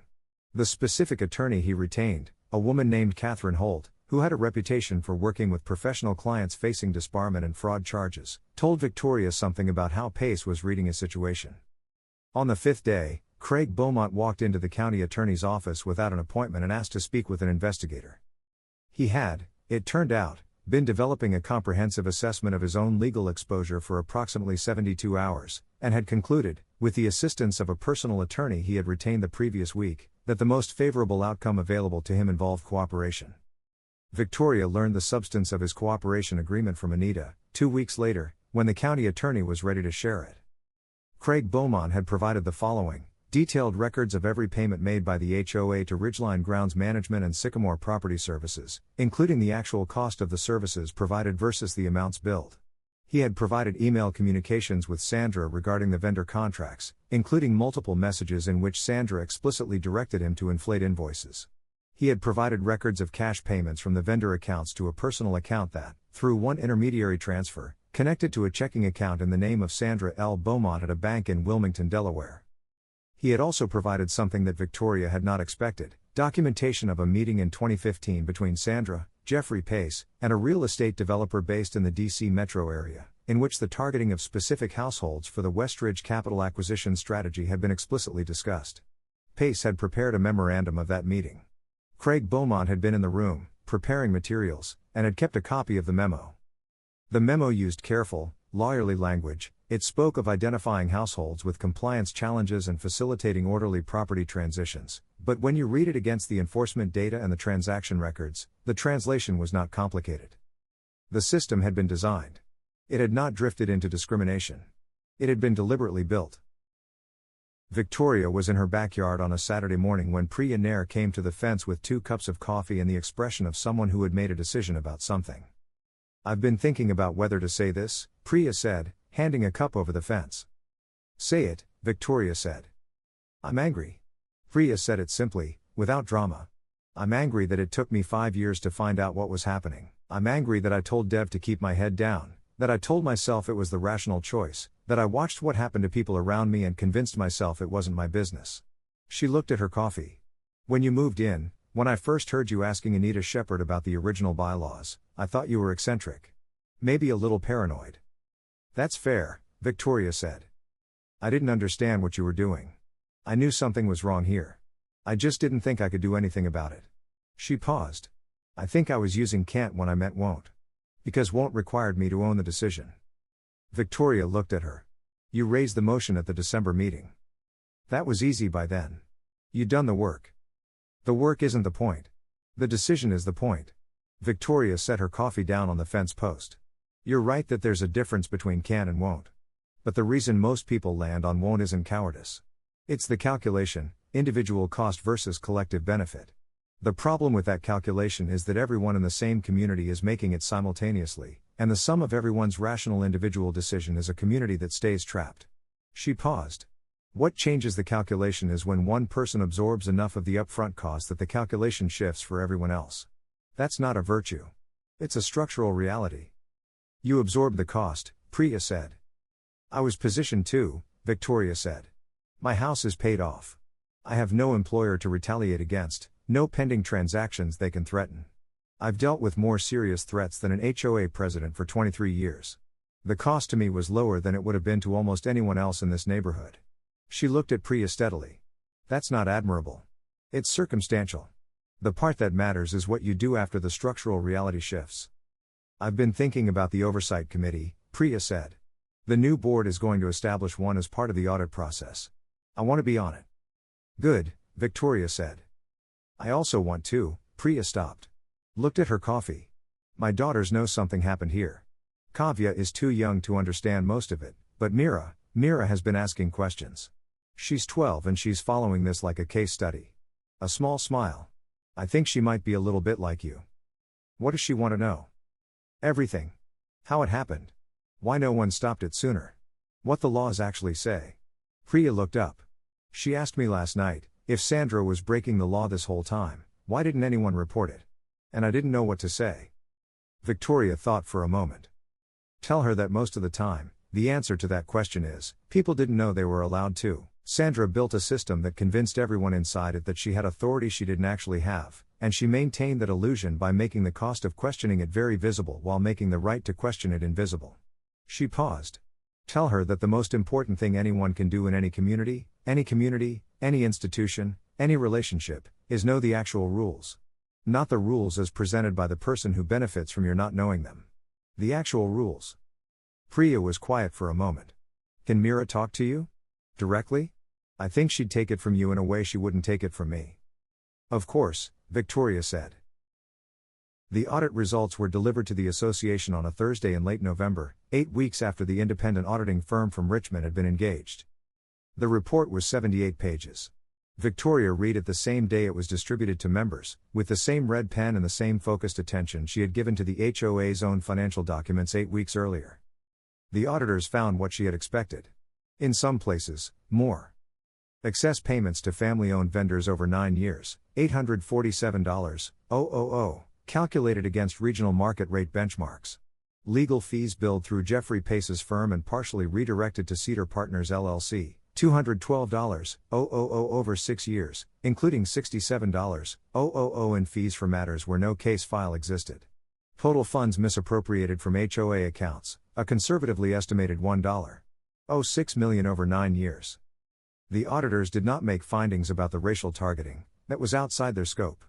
But they documented every lien filing, every legal action, every property transaction in which the HOA had been a participant, and the pattern was there in the financial record, visible to anyone who looked. The new board had been constituted 3 weeks earlier, when Sandra's resignation had become effective. Robert Walsh was gone too, declining to continue, and the board now consisted of 3 members elected in an emergency session. Linda Park was one of them. Harold Briggs was another. The third was a woman named Sarah Okafor, a 40-year-old accountant who had lived at Sycamore Ridge for 3 years and had the specific qualifications the moment required. The board voted, upon receiving the audit, to pursue civil recovery from Sandra Beaumont personally for the documented excess billing. They voted to terminate both vendor contracts and initiate a competitive bidding process. They voted to reduce monthly dues by 22% effective the following billing cycle. And they established the Oversight Committee with mandatory rotation, annual independent audit requirements, and a formal complaint process with documented timelines. They also voted to formally refer the enforcement pattern data, the 412% differential, to the Virginia Attorney General's Office for Fair Housing Review. The referral was the piece that mattered most to Victoria, and the piece she had been working toward since she had first read Margaret O'Sea's log. Part 3, The Reckoning. The county attorney's office filed criminal charges against Sandra Beaumont on a Tuesday in February. 2 counts of embezzlement under Virginia Code 18:2-111, based on the documented misappropriation of HOA funds through the vendor scheme. 1 count of fraudulent misrepresentation related to her certifications to the HOA membership that the financial records were accurate. Jeffrey Pace was not charged. His attorney, Catherine Holt, the Richmond specialist, had spent the preceding 3 months negotiating a cooperation agreement that, in exchange for his full disclosure of the Westridge capital arrangements and the 2015 strategy meeting, secured him immunity from the criminal charges in exchange for a civil consent order and a referral to the Virginia State Bar. The bar referral was, in many respects, the outcome that mattered more. In Virginia, disbarment is a matter of public record, and an attorney who loses their license loses the ability to function in the professional ecosystem that had made Pace's role in this scheme possible. He was not going to prison. But his ability to be Jeffrey Pace, the connected, trusted HOA counsel whose dual role in the system had been its invisible infrastructure, was over. Craig Beaumont's cooperation agreement had already been finalized, restitution of $180,000 to the HOA, community service, no prison time. Derek Wills, Sandra's son-in-law, had terminated Sycamore Property Services and was in the process of settling separately on the civil side. Victoria learned the details of the charges from Anita Shepard on the afternoon they were filed. She was in her backyard with a cup of coffee, looking at the beds she had put in over the fall, still dormant in the February cold, the soil covered with a layer of straw that would come off when the ground thawed. She felt something when Anita told her, but it wasn't exactly relief. It was closer to the feeling she had when a mechanism she had designed and set in motion completed its first working cycle. Functional. Not finished, but functional. The fair housing referral? She asked. Virginia AG accepted it last week. They've opened a formal investigation into Westridge Capital Holdings and the acquisition pattern. DOJ Civil Rights has been notified as a parallel track. Anita paused. It's going to be slow. I know. Federal civil rights investigations always are. I know that better than most people. Victoria looked at the dormant beds. Has Margaret O'Sea been contacted? Her attorney, the one handling the civil case, was contacted by the AG's office 2 weeks ago. Margaret is cooperating fully. Her 12 years of records are now part of 2 separate investigative files. Anita was quiet for a moment. She called me, actually, to say thank you. Victoria absorbed this. She kept the records. She did the hard part. She said something similar about you. They were quiet for a moment. What's the trial date on Sandra? Victoria asked. Not set yet. Pre-trial motions will push it to fall at the earliest. Probably winter. Anita paused. You'll be called as a witness. Not as a law enforcement officer, as a resident and as the person who compiled the initial financial analysis. I know. I'll be ready. Victoria's involvement in the formal proceedings over the following months was what it needed to be: available, cooperative, precise. She responded to the county attorney's investigators' requests for information promptly and completely. She provided a formal statement documenting her observations and the process by which she had assembled her file. She made herself available for one preliminary interview by the Virginia AG's investigator assigned to the fair housing case. Beyond that, she stepped back. The machinery of institutional process was running. It was slower than she would have chosen, imperfect in the ways that institutional process is always imperfect, constrained by resources and competing priorities and the procedural architecture of the law. But it was running. She planted her garden. Not metaphorically. She researched Virginia's last frost date for Zone 7A, ordered her seeds in late February, started her tomatoes and peppers under grow lights on her kitchen counter in mid-March, and by April had 22 plants ready to go in the ground when the soil temperature reached 60 degrees. She had a conversation with Harold Briggs about companion planting that lasted an hour and a half and produced a revised plan that added basil and marigolds in patterns Harold had refined over 15 years of Westbrook County gardening.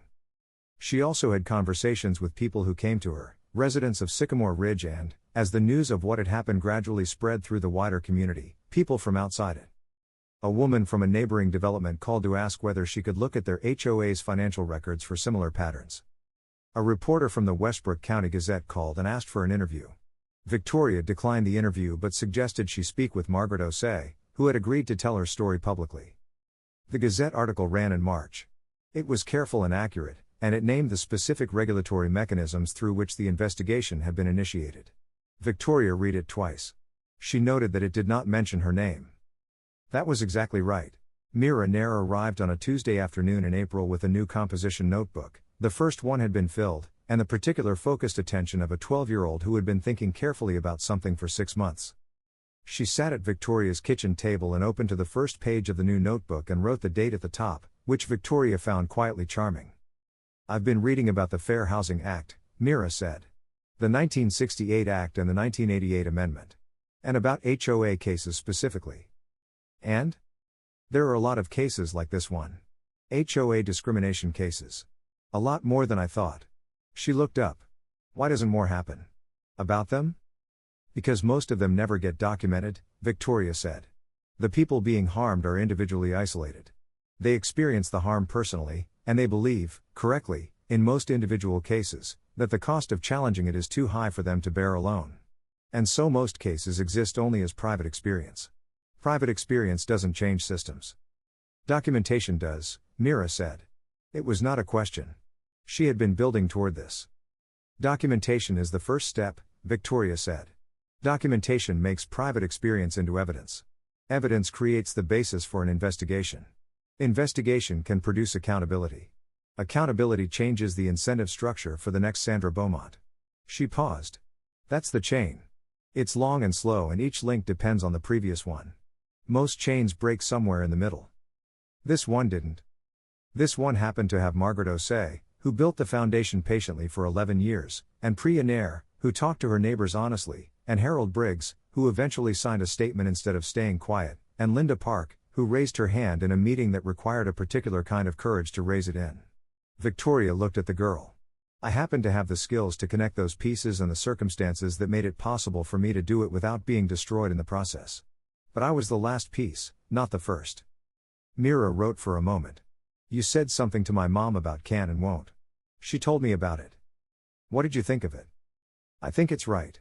But I also think it's harder than it sounds." She looked at her notes. "At school, sometimes something is happening and I know it's wrong, and I actually calculate, in my head, whether saying something will make it worse for me. And sometimes I decide it will, and I don't say anything." She paused. "That feels like won't, but it also feels like a real calculation." "It is a real calculation," Victoria said. "I'm not going to tell you that the calculation is always wrong or that you should always absorb the cost. There are situations where the cost is genuinely too high for you to bear personally, and wisdom is knowing the difference between those situations and the ones where you're using the calculation as a comfortable reason not to do something uncomfortable." "How do you know the difference?" Victoria thought about this carefully. She owed the girl a real answer, not a comfortable one. "I think you know the difference when you check whether what you're protecting is yourself or someone else," she said. "When the calculation is protecting you from genuine harm, retaliation that would seriously damage your life, that's a legitimate cost assessment.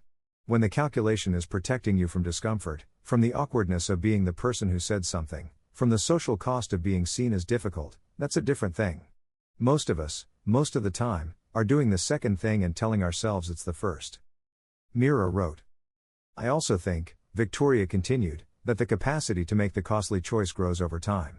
Every time you make it, every time you say the thing, file the document, raise the hand, the next time is a fraction easier. Not because it stops costing something. Because you've learned that you can absorb the cost and still be standing." She paused. Margaret O'Say kept her log for 11 years with no guarantee that it would ever matter. That's not one decision. That's 11 years of daily decisions to keep going. Each one built the next. Mira looked up. "I want to be someone who makes those decisions." "You already are," Victoria said. "You're here. You're asking these questions. You're taking notes." She looked at the composition notebook.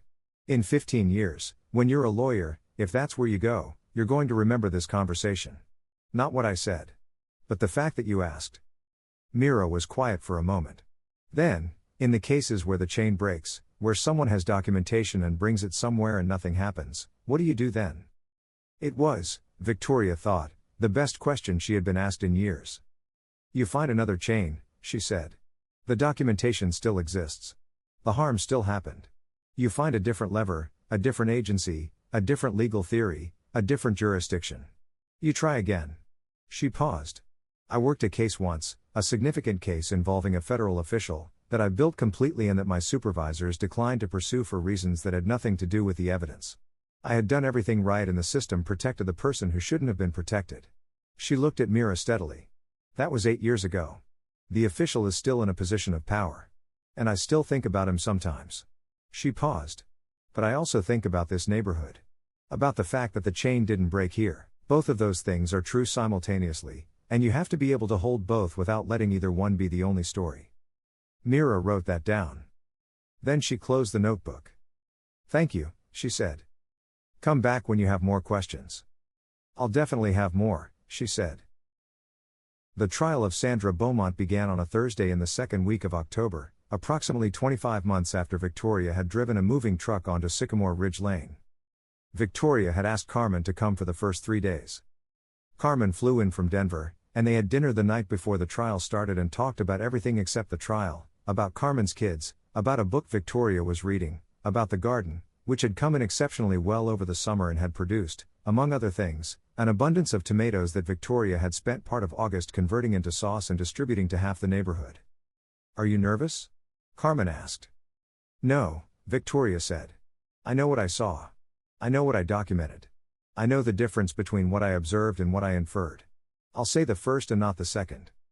That's not what I asked, Carmen said. Victoria looked at her sister across the kitchen table, Carmen, who had known her for 49 years, who had watched her become a person who could walk into any institutional space and refuse to be minimized by it, who had also watched what that capacity cost. I'm ready, Victoria said. There's a difference. Carmen nodded. She understood the difference. The Westbrook County Courthouse was a building from the 1970s that had been renovated once in the 90s and once in 2018, with the result that it had 3 distinct aesthetic periods coexisting in mild architectural tension. The courtroom was on the second floor, wood-paneled walls, the specific fluorescent lighting that Victoria associated with every institutional space she had ever worked in, a gallery with 6 rows of public seating. The gallery was full on the first day.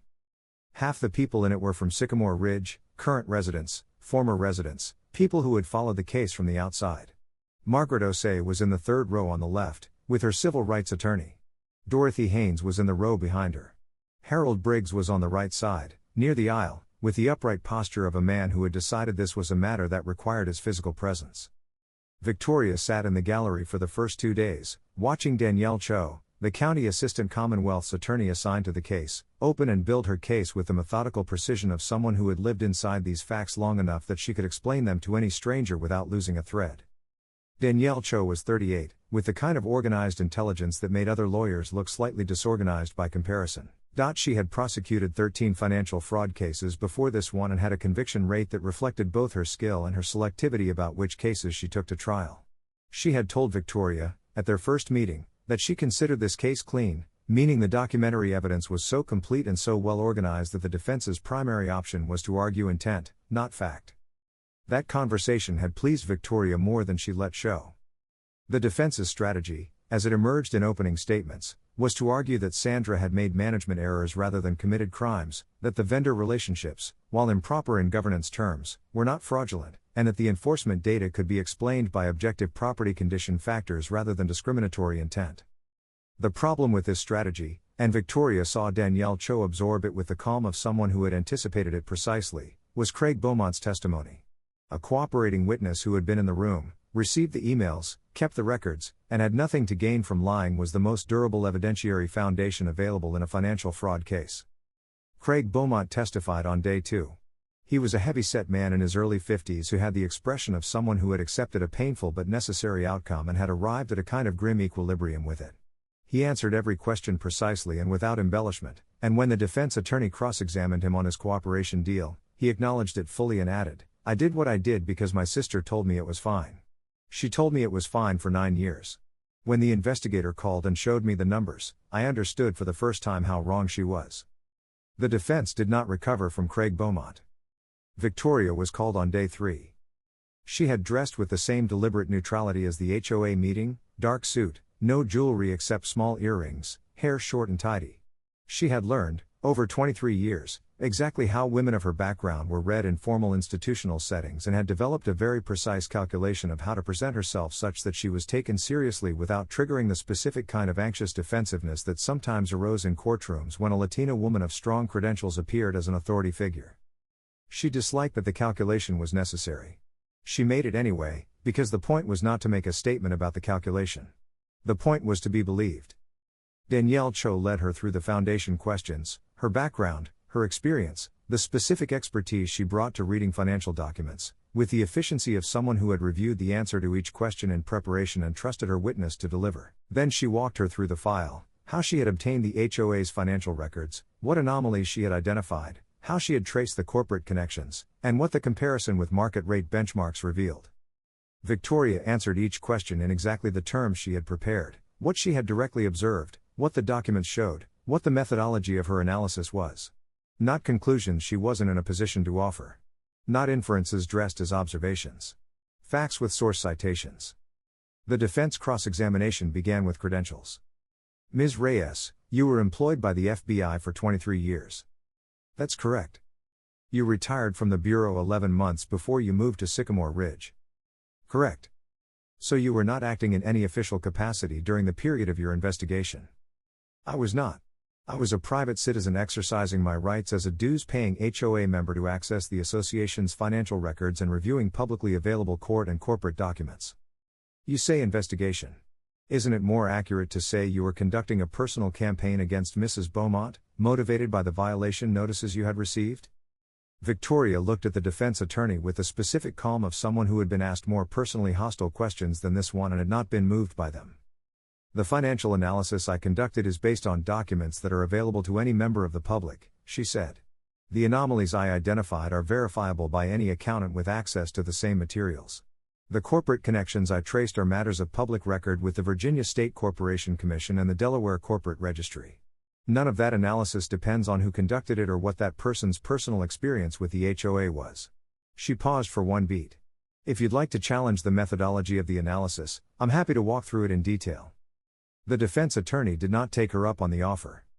He tried 2 more lines, her potential bias as a person who had received violation notices, and a suggestion that her FBI background led her to see conspiracy where none existed, and each time, Victoria answered with the same precision. The documents are what they are, the methodology is verifiable, the analysis stands independently of the analyst. He did not pursue either line to a second follow-up. She stepped down from the stand after 68 minutes. She went back to the gallery and sat next to Carmen, who said nothing, which was the appropriate response to the situation. The jury deliberated for 2.5 days. Victoria was not in the courthouse when the verdict came in. She was in her garden, doing what she had been planning to do that morning regardless of what the jury decided, thinning the garlic that she had planted in October and was now sending up its first spiky green growth through the straw mulch. The work was detailed and absorbed her hands while her mind did what it always did when a case was out of her hands. It let go. The outcome was no longer hers to effect. The evidence was what it was. The jury would decide what the evidence meant. Her phone rang at 2:17. It was Anita Shepard. Guilty on all 3 counts. Victoria looked at the row of garlic shoots. She felt something settle, the specific settling of a weight that had been distributed across a long period of time finally coming to rest. Good, she said. Sentencing is in December. The county attorney is recommending 2 to 4 years active time, restitution of $1.06 million to the HOA. What do you think she'll actually get?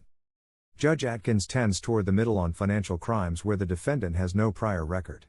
Probably 18 months to 2 years active, full restitution, 5 years probation. Anita paused. Not maximum accountability. But real consequences. It never is maximum, Victoria said. No. It never is. The fair housing case? Virginia AG told me last week they're moving toward a settlement negotiation with Westridge Capital Holdings. The evidence is strong enough that the holding company's new attorneys recommended cooperation over trial. Margaret Osei's attorney is in the room for the negotiations. Victoria nodded to herself. Good. Reyes. Anita's voice shifted slightly. I know it's not everything. Nothing ever is, Victoria said. It doesn't have to be everything to matter. She called Margaret Osei that evening. Margaret picked up on the second ring. Guilty, Victoria said. All 3 counts. A silence. The kind that contains more than silence can contain. Okay, Margaret said, very quietly. I know it's not. No, Margaret said. No, let me just give me a second. Victoria waited. She heard, through the phone, the sound of someone breathing through something, not the ragged sound of crying, but the controlled sound of someone absorbing a fact that has changed the shape of something inside them. 22 years, Margaret said finally. I lived in that house for 22 years. I planted those roses the year my husband and I moved in. He picked the variety, a David Austin English rose, Gertrude Jekyll. He had read about them in a magazine and thought they were beautiful. She paused. I had to leave those roses. I had to leave the house where he died. And for 2 years since, I have been telling myself that it happened and I couldn't change it and I needed to find a way to live with that. Another pause. I think I knew what I meant was, I needed to find a way to live with it if nothing was ever done. And nothing being done felt like the world confirming that I didn't matter enough for it to respond. Victoria was very still. The world responding, Margaret said. That's what I'm sitting with right now. Not the verdict, exactly. The fact that the world responded. You made it respond, Victoria said. 11 years of records, Margaret. And you used them. Yes, Victoria said. And I used them. They were quiet together for a moment. The fair housing settlement, Victoria said. The AG's office is in negotiation. Your attorney is in the room. She told me. She seems optimistic. A pause. If there's a settlement, if I receive some recovery, I'm going to use part of it to buy back a house. Not necessarily that house. But a house. I'm not going to rent for the rest of my life because Sandra Beaumont decided my neighborhood was more valuable without me in it. Good, Victoria said. Will you come for tea? When it's settled. I'd like to tell you in person. I'll bring something from the garden, Victoria said. Margaret laughed. It was, Victoria thought, the most unguarded sound she had heard from the woman, warm and brief and completely itself. I'd like that, Margaret said. Part 4, What Remains? The sentencing was in December, on a gray Tuesday with early snow forecast that had not yet arrived. Victoria sat in the gallery of Judge Atkins' courtroom and watched Sandra Beaumont stand at the defense table in a dark blue dress that was understated in a way Victoria recognized as a calculated choice, the costume of a person performing remorse in a setting where the audience would respond to the performance. She felt nothing particular toward Sandra Beaumont. She had felt nothing particular toward her for most of the preceding 25 months, which she thought was probably healthy. Hatred would have made the work personal. Personal work got sloppy. Indifference, or more precisely, the professional orientation toward the behavior and away from the person, kept the work clean. What Sandra Beaumont had done was systematic, deliberate, and sustained over 9 years. She had exploited the institutional trust of a community. She had deliberately targeted people who were already at a structural disadvantage and used the systems they lived inside to harm them further.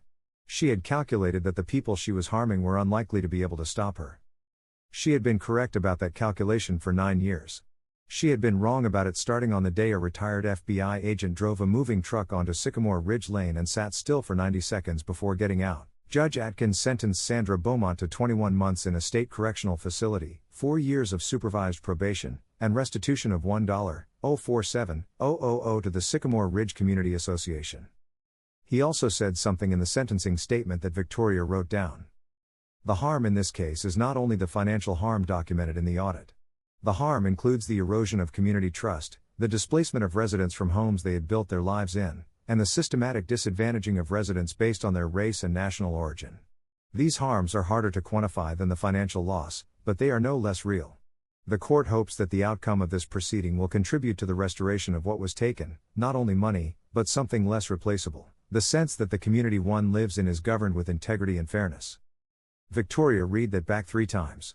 Then she folded the paper and put it in her jacket pocket. She found Margaret O'Say in the hallway outside the courtroom after the session.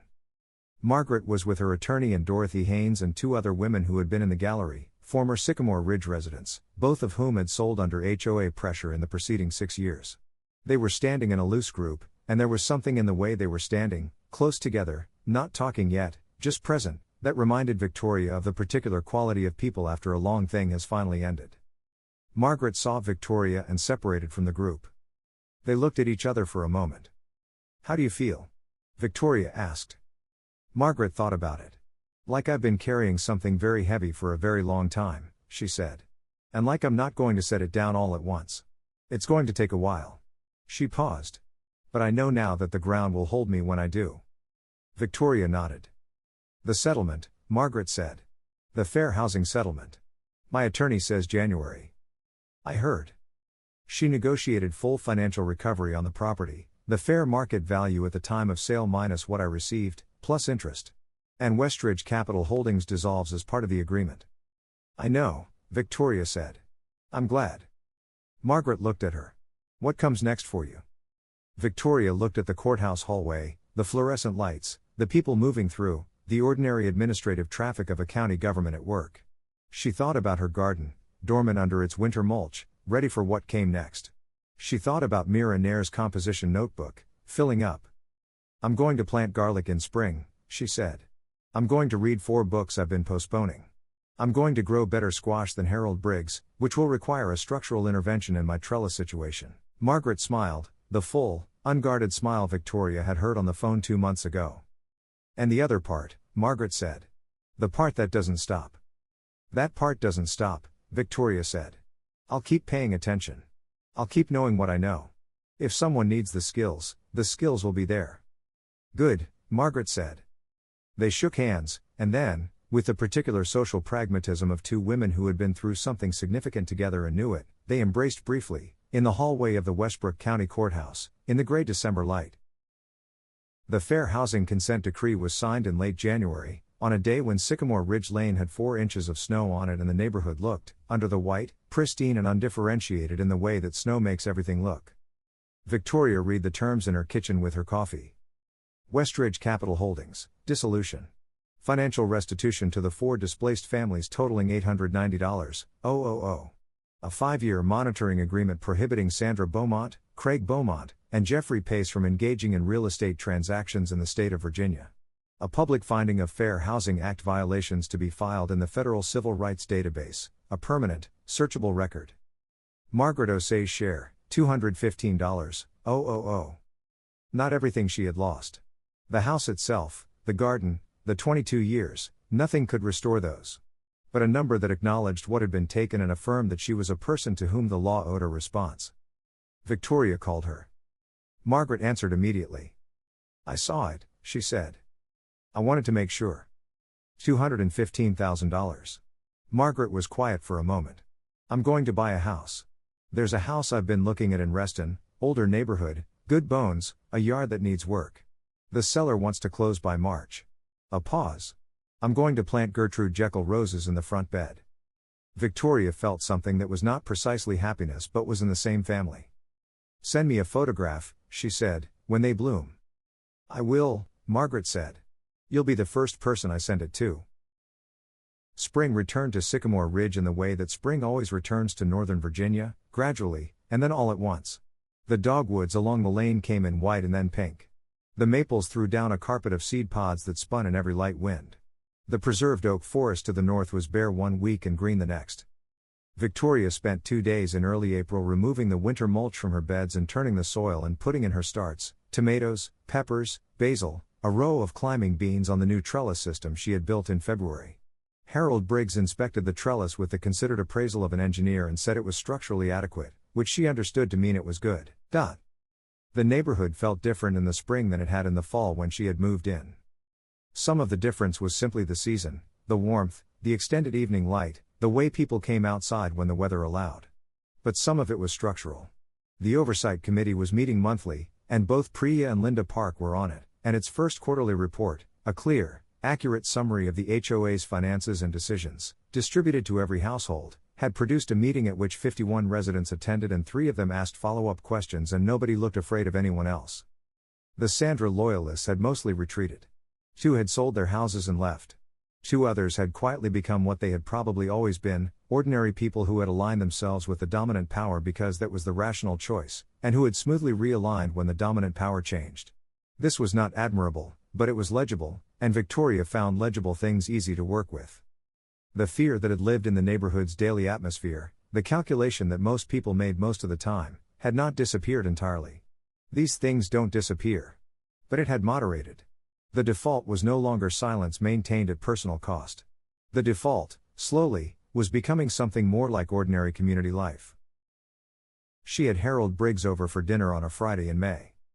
Harold was a man who had come, over the preceding 8 months, to occupy a specific and valued position in Victoria's social landscape, the kind of neighbor who appeared with the right amount of frequency and the right amount of purpose, who had opinions about things and expressed them clearly without requiring agreement, and who possessed the particular quality of people who have lived long enough to have learned something from it. He brought wine and the first pickled peppers of the season, which he had been perfecting for 3 years and which were, Victoria had to admit, excellent. They ate on her back porch while the May evening cooled around them, and they talked about the garden, both of their gardens, and about a book Victoria had recently finished, and about Harold's son in California who was expecting his first child in August. "I've been thinking about something," Harold said, after the dinner was cleared and they had the wine in the evening. "What?" "What I want to tell my grandchild. Eventually. About this neighborhood, what happened here." He looked at the garden. "I've been practicing it in my head. How to explain it." "What do you say?" "I say, things went wrong here for a long time because each person was making the same calculation independently. The calculation was right, individually. The problem was the sum of it." He paused. "And then I try to explain what changed, and what I keep coming back to is, someone showed up who had paid off the personal cost in advance. Who had spent 23 years accumulating the capacity to do what needed to be done here. And that made it possible for the rest of us to do what we already knew needed doing." Victoria looked at her wine.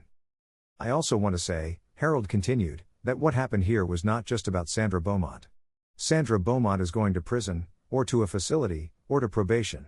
Either way, she's a single person.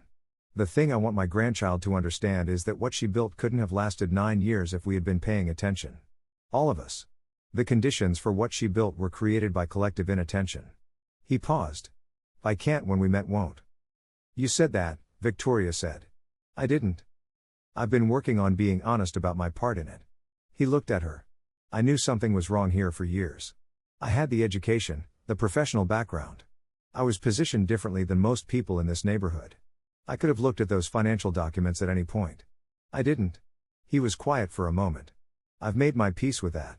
But I've made my peace by deciding that the rest of the time I will not make the same decision again." "That's enough," Victoria said. "That's exactly enough." He raised his glass. She raised hers. Outside, the fireflies had started up along the edge of the oak forest, drifting their slow green lights through the dark. Mira Nair came back in June, as she had been coming approximately once a month since the previous spring, with her composition notebook, the third one by now, and a question she had been sitting with for a while. She was 13 now, which had changed her in the small ways that 12 to 13 always changes people. A slight shift in carriage, a slightly more formal register in her speech, the beginning of the adult she was becoming visible through the child she still was. She sat at the kitchen table and opened the notebook to a page marked with a paper clip and said, "I've been reading about implicit bias in institutional enforcement. For a paper I'm writing for school." "What's the paper for?" "Civics. We have to write about a contemporary justice issue." "And you chose HOA discrimination?" "I chose the gap between law on paper and law in practice." She looked at her notes. "My teacher said it was too broad. I said it was exactly as broad as it needed to be." Victoria smiled. "What did your teacher say to that?" She said fine. As long as I could support the argument. Mira turned to her notes. "My question is about the implicit bias piece. Sandra Beaumont, based on what I've read in the county records and the news coverage, never made explicit statements about targeting people based on race. The 2015 strategy memo used coded language. Does that make the discrimination less serious legally?" "Under federal fair housing law, the intent standard has evolved significantly," Victoria said. "The 1988 Fair Housing Amendments made it possible to establish discrimination through effect. A practice doesn't have to be explicitly racially motivated to be actionable if its effect is racially discriminatory in a demonstrable pattern. The standard is called disparate impact, and it was clarified in a Supreme Court case in 2015, Texas Department of Housing v. Inclusive Communities Project." Mira wrote, Texas Department Housing v. ICP, 2015. Disparate Impact Standard. In Sandra's case, Victoria continued, the fair housing violation finding was based on a combination of the disparate impact data, the enforcement rate differential, and the circumstantial evidence of intentional design, including the 2015 strategy memo. The coded language matters in that context. When you have a memo using language like facilitating orderly property transitions for a demographic pattern, the context converts the code into evidence. So the language being coded made it worse, not better, Mira said. In the evidentiary sense, yes. Explicit discriminatory statements are actually easier to defend against, because they can be attributed to a moment of poor judgment. A documented strategy, implemented systematically over years, with coded language that acknowledges the intent, that's harder to characterize as an error. Mira wrote for a moment. For my paper, I want to argue that the problem isn't just individual bad actors like Sandra Beaumont. The problem is that HOA governance structures have characteristics that make them especially vulnerable to this kind of abuse. Low transparency requirements, limited oversight, concentrated authority, and communities where the cost of challenging decisions falls primarily on the people being targeted. That's a structural argument, Victoria said. It's the right argument. What would you add to it? Victoria thought for a moment. I'd add the information asymmetry piece. HOA systems create a structural advantage for the person who controls the information, who drafts the guidelines, who interprets the bylaws, who decides what the documents say to whom. Sandra maintained power partly because she controlled what residents knew about their own rights. The 43-page guidelines she distributed were a document designed to tell residents what they were prohibited from doing while obscuring what they were permitted to do. Mira wrote, information asymmetry. Knowledge of rights is power. Then she looked up. How do you fix that? Mandatory transparency, Victoria said. Independent oversight. Term limits on board members. Competitive bidding requirements with no family exceptions. Annual independent audits as a condition of filing. Plain language rights summaries distributed to every new resident alongside the guidelines. She paused. And residents who actually read the documents. That last one is the hardest, Mira said. Yes, Victoria said. It always is. Mira looked at her notes for a moment. Then, in a different register, not the focused interview mode, but something more personal, do you think what happened here will change anything? Beyond this neighborhood? Victoria considered the question carefully. The consent decree is in the Federal Civil Rights Database, she said. Any HOA in Virginia that wants to institute a similar scheme now has a documented precedent to contend with. The state bar disciplinary action against Pace creates a disincentive for attorneys who might otherwise function the way he did. The Virginia AG's investigation has produced recommended statutory changes to HOA governance that are currently in a state legislative committee. Is that enough? No, Victoria said. Individual cases are never enough. Structural change requires legislation, and legislation requires sustained political pressure, and political pressure requires people who care enough to maintain it over years and cycles. She looked at Mira. That's not something I can give you a timeline on. What I can tell you is that each documented case makes the next one slightly more possible to address. The system is slow. It moves. Slowly, and with friction, and incompletely, but it moves. Mira looked at her notebook. I'm going to footnote this conversation, she said. Please use my name correctly. Victoria Reyes. Former FBI Supervisory Special Agent. Retired. Mira looked up. Is there anything else you want to be on the record? Victoria almost smiled. No. That's enough. Part 5, The Long Work. The letter from Margaret Osei arrived in July, on a Tuesday when the heat was serious and the cicadas were making their long, industrial sound in the oaks along the northern boundary. It was 3 pages, handwritten on good paper, in the careful cursive of someone who had been taught that handwriting was a form of respect for the reader. She wrote about the house in Reston. The closing had gone through in March, as planned, and she had spent the spring doing the things that new homeowners do, painting rooms, learning the quirks of the plumbing, getting to know the neighbors. She had planted the Gertrude Jekyll roses in the front bed. They were established now, she said, and had produced their first blooms in June. She wrote, I went back to the Sycamore Ridge house one more time after the settlement. I drove past it on a Saturday morning, slowly. The new owners have removed the boxwood hedges and put in a wildflower border that I think William would have loved. The roses I planted in 2001 are still there, growing along the front fence. I'm glad they're still there. I'm glad I went. She wrote, you asked me once whether I had a sense that my race was a factor in what was done to me. I want to add something to what I said then. I said she never said anything explicitly. That's true. What I didn't say is what it costs, the specific cost of being a person who is treated badly in ways that can never quite be proved. The cost of having to be uncertain about your own interpretation of your own experience. The cost of the 11 years I spent asking myself whether I was imagining it. I wasn't imagining it. I know that now, officially, with a federal consent decree attached to the knowing. That official confirmation changes something that I didn't have words for before, a kind of doubt that had lived in me for 11 years. It's gone now. I want you to know that removing that doubt was worth more to me than the money. She wrote, I've been thinking about your question, about what I'm going to do next. I think I'm going to write about this. Not a complaint, not a legal document. A proper account of what it was like.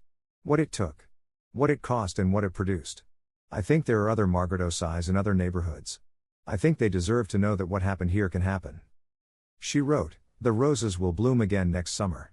If you come for tea, they'll be in the front garden. Victoria read the letter twice. She sat with it in the July afternoon, the cicadas, the heat, the garden through the back window at full summer abundance, and felt something that was the accumulation of a great deal of work and a great deal of time arriving somewhere it had been heading for 2 years. She got up, went to her desk, and wrote back. 2 pages, longhand. She told Margaret that she was glad about the house and glad about the roses and glad about the book. She told her that what she had written about the cost of uncertainty, the specific cost of being a person who is doubted, especially by themselves, was the most important thing she had said, and that she hoped Margaret would write about that specifically, because it was the thing that the legal record could not capture. She told her she would come for tea in September, when the roses were past their second flush and the fall was beginning, and she would bring something from the garden. She sealed the envelope and put it in her outgoing mail and went back outside to the garden. On an evening in late August, Victoria was on her back porch when she heard Carmen's voice from the side gate, the one time I visit without calling first. Carmen had driven up from the airport without warning, because she had a conference in D.C. the following day and had decided that seeing her sister in person was more important than calling ahead. She came through the gate with a bottle of wine and the slightly disheveled look of someone who had come directly from a flight. They sat on the porch as the August dark came down, and they talked the way they talked, about everything and nothing, following threads, doubling back, the particular conversation of 2 people who had known each other their whole lives and no longer needed to perform anything for each other. After a while, Carmen said, when you first told me about this neighborhood, about the HOA president, the first morning, I said oh no. I remember. I was right. You were right that something was wrong there. You weren't right that it was going to be a disaster. Carmen looked at her. Is this you saying it worked out? Victoria thought about this. About what worked out meant when the people who had lived for years under a system of targeted harassment had seen some of them driven from homes they had owned for decades. About what worked out meant when the legal process had been slow and incomplete and had produced outcomes that repaired some damage but could not undo the time. I'm saying the right things happened, she said carefully. The people who did wrong are being held accountable. The people who were harmed are receiving some restoration. The systems that allowed this to happen are being changed, slowly, imperfectly. She paused. The harm that was done is not undone. Margaret Osei lived 12 miles from her house for 2 years. The roses that her husband helped her plant are still growing in someone else's front yard. Those things are true too. Does that feel incomplete? Yes. It always does. Victoria looked at the fireflies starting up along the oak line. There's a case I worked 7 years ago. A federal official. I had a complete file, correctly built. My supervisors stopped the investigation for reasons that had nothing to do with the evidence. She paused. He's still in his position. I think about that. And I think about this neighborhood in the same hour sometimes. Both things are part of what the work is. The times it works and the times it doesn't. You can't only keep the wins. How do you keep going when the losses pile up? Victoria thought about Mira Nair and her third composition notebook. She thought about Harold Briggs deciding to be honest with himself about his years of strategic silence and deciding that the remaining years would be different. She thought about Linda Park's hand going up in that meeting, the specific courage of the first person who raises a hand in a room where no one has raised one before. Because of the people, she said. Not the systems. The systems are the tools. The people are the reason. She paused. Every person who decides that the individual cost is worth the collective outcome, every time that happens, it's worth doing. Even when the system fails. Even when the chain breaks somewhere in the middle. She looked at Carmen. The reason I came here, the reason I'm sitting here right now instead of somewhere quieter and simpler, is that I didn't want to spend the rest of my life being someone who knew how to do something and chose not to. Carmen was quiet for a moment. Then, you know what's funny? What? You bought this house planning to retire. Planning to stop. Yes. And then you started. Yes. Do you regret it? Victoria looked at her garden, at the fireflies, at the lit windows of the houses along Sycamore Ridge Lane, the ordinary golden light of people living in their homes in a neighborhood that was not perfect, that had a difficult history, that was in the process of deciding what it wanted to be. Not for a second, she said. The last thing Victoria did, on a Saturday morning in early September, before driving to Reston to have tea with Margaret O'Say, was walk the full perimeter of Sycamore Ridge Lane. She had been walking it for 2 years. She knew every section of it, the exact point where the preservation easement met the residential boundary, the drainage easement along the south edge that had been improperly encroached upon by a fence 3 houses down, the crack in the sidewalk on the west curve that needed to be raised on the next maintenance schedule. She walked it in the September morning, in the good slant light that comes when summer has turned and the air has the first suggestion of autumn in it, and she looked at the neighborhood with the attention she had brought to it from the first day. Number 34, Margaret's old house, had the wildflower border the new owners had put in, thriving at the tail end of summer. The Gertrude Jekyll roses were still along the front fence, their second flush spent, the leaves beginning to go slightly golden.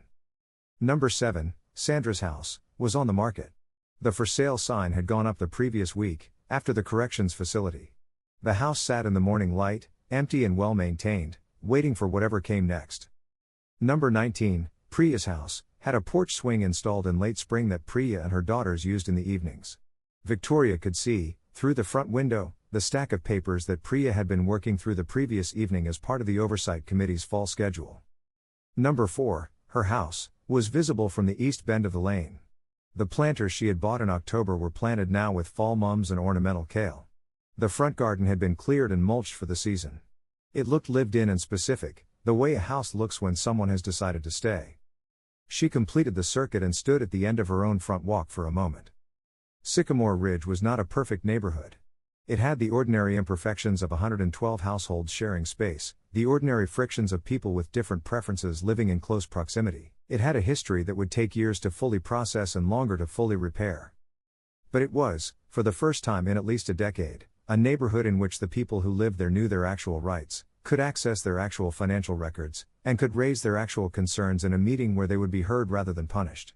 Where the mechanisms that existed to serve the community were being, imperfectly and slowly and with the ordinary friction of human institutions, used for that purpose. That was not everything. It was not nearly everything. It was exactly what the work was for. She got in her car and drove to Reston. Margaret O'Say's new house was a 1960s colonial on a tree-lined street, brick, a covered porch, a front garden that was clearly in the process of becoming something. The rose bed along the front walk was established but young, the canes not yet at their full height.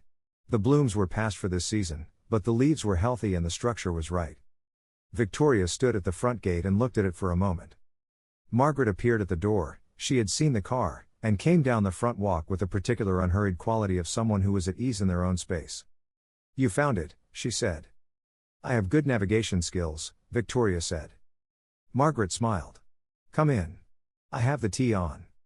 They went inside, into a house that was already becoming Margaret's in the specific way that houses become people's, the books, the photographs, the accumulated objects of a life finding their places.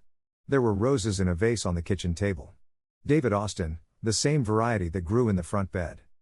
They sat across from each other and drank their tea and talked about the ordinary and important things, the house, the neighborhood, the book Margaret had begun drafting, the paper Mira Nair had submitted and received a distinction on, the Oversight Committee's fall agenda, Harold Briggs' grandchild who had arrived in August and was, by all reports, excellent. "I want to ask you something," Margaret said, after a while. "Ask." "When this is finished, I mean, when the formal processes are finished, the probation completed, the monitoring period over, do you think it will hold? What was built here?" Victoria thought about this. "I think it will hold as long as people decide to maintain it," she said. Which sounds like a non-answer, but it's the only accurate one. She paused. Institutions don't maintain themselves.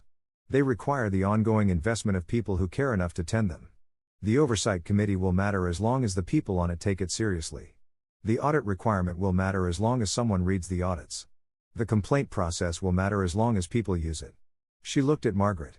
The thing Sandra exploited was not a structural weakness in the HOA, it was the accumulated disengagement of people who had every right and ability to be engaged, and who chose not to be. She paused. That's the thing that has to change. Not just the rules.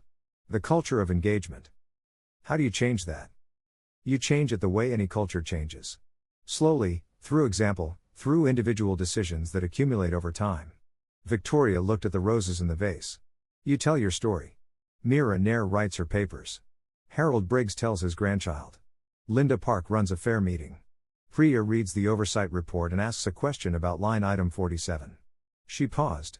Each of those things, by itself, changes nothing. All of them together, sustained over time, change everything. Margaret looked at the roses. I want to add one thing to that, she said. Add it. The people who maintain it, they have to know that it's theirs to maintain. That it belongs to them. Not to the person at the front of the room. Not to the president of the HOA or the head of the committee or whoever has the authority in a given moment. She looked at Victoria. The thing Sandra succeeded at, for 9 years, was convincing people that the community was hers to manage and they were there by her permission. The reversal of that isn't just about her being gone. It's about people understanding that the community belongs to them, that they have both the right and the responsibility to be inside its governance. Yes, Victoria said. That's exactly right. They were quiet for a moment. Outside, through the kitchen window, the September light was on the front garden, the rose bed, the established shrubs, the brick path that Margaret had been relaying, one stone at a time, on weekends since March. It's a good house, Victoria said. It's going to be a very good house, Margaret said. It needs more time. Most things do. Victoria raised her teacup. Margaret raised hers. Outside, on the rose bed that Margaret O'Sea's husband had dreamed about in a magazine, the Gertrude Jekyll roses, past their second flush, settling into the amber quiet of September, were preparing for whatever winter required of them. They had learned, over their single season in this new ground, that the soil was different here than what they had known before. Slightly heavier. Different drainage. The light came from a different angle in the afternoon. But the roots had held. The roots, put in carefully in the cold of March, had held, and the canes were strong, and the leaves were healthy as they began their slow preparation for the dormancy that would come. And in the spring, which would come, they would bloom again. That is what roses do, given ground that holds them, and care, and time. That is what communities do, given the same. A note. The systems described in this story, the differential enforcement of community standards, the use of HOA mechanisms to target minority homeowners, the layered corporate structures used to obscure financial self-dealing, the coordinated harassment to acquisition pipeline, reflect documented patterns identified in fair housing research and civil rights investigations across the United States. The Fair Housing Act of 1968, as amended in 1988, prohibits housing discrimination on the basis of race, color, national origin, religion, sex, familial status, and disability. HOA actions that have a racially discriminatory effect are actionable under the disparate impact standard confirmed in Texas Department of Housing and Community Affairs v. Inclusive Communities Project, 576 U.S. 519, 2015. Every dues-paying HOA member in Virginia, and in most states, has the right to inspect the association's financial records, to attend board meetings, to propose bylaw amendments, and to request documented justification for fines and assessments. These rights exist whether or not the person in charge of the HOA wants you to know about them. The most effective tool against institutional abuse is the one this story returns to throughout: documentation, connection, and the willingness to know the actual rules. These require no special authority. They require only the decision, made individually, and then collectively, that the cost is worth it. It always is. End. Expanded scenes, woven into the complete narrative. The neighbors. The first person to decline to talk to Victoria was a man named Paul Everton who lived at number 11 and who, when she knocked on his door on a Saturday morning with a plate of banana bread, she had baked it specifically for this, on the theory that banana bread was the most inoffensive possible social currency, looked at the plate and then at her and said, with a kind of exhausted honesty, "I know what you're doing. I can't be involved. I'm sorry." He closed the door without taking the bread. She stood on his porch for a moment. Then she turned around and went back down his front walk and noted in her mental map, number 11. Fear too deep for casual outreach. Probable history of direct retaliation. Return to later.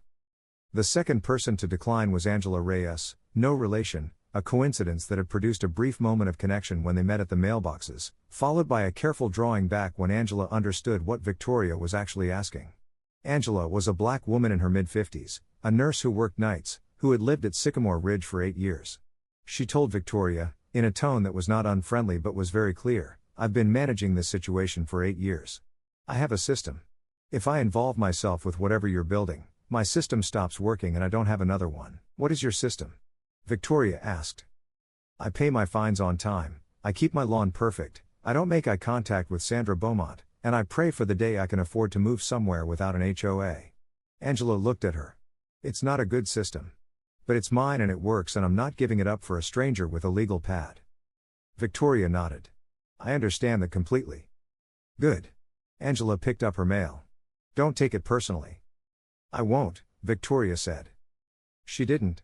She filed the conversation under Rational Protective Strategy, High Fear Environment, not available for direct involvement.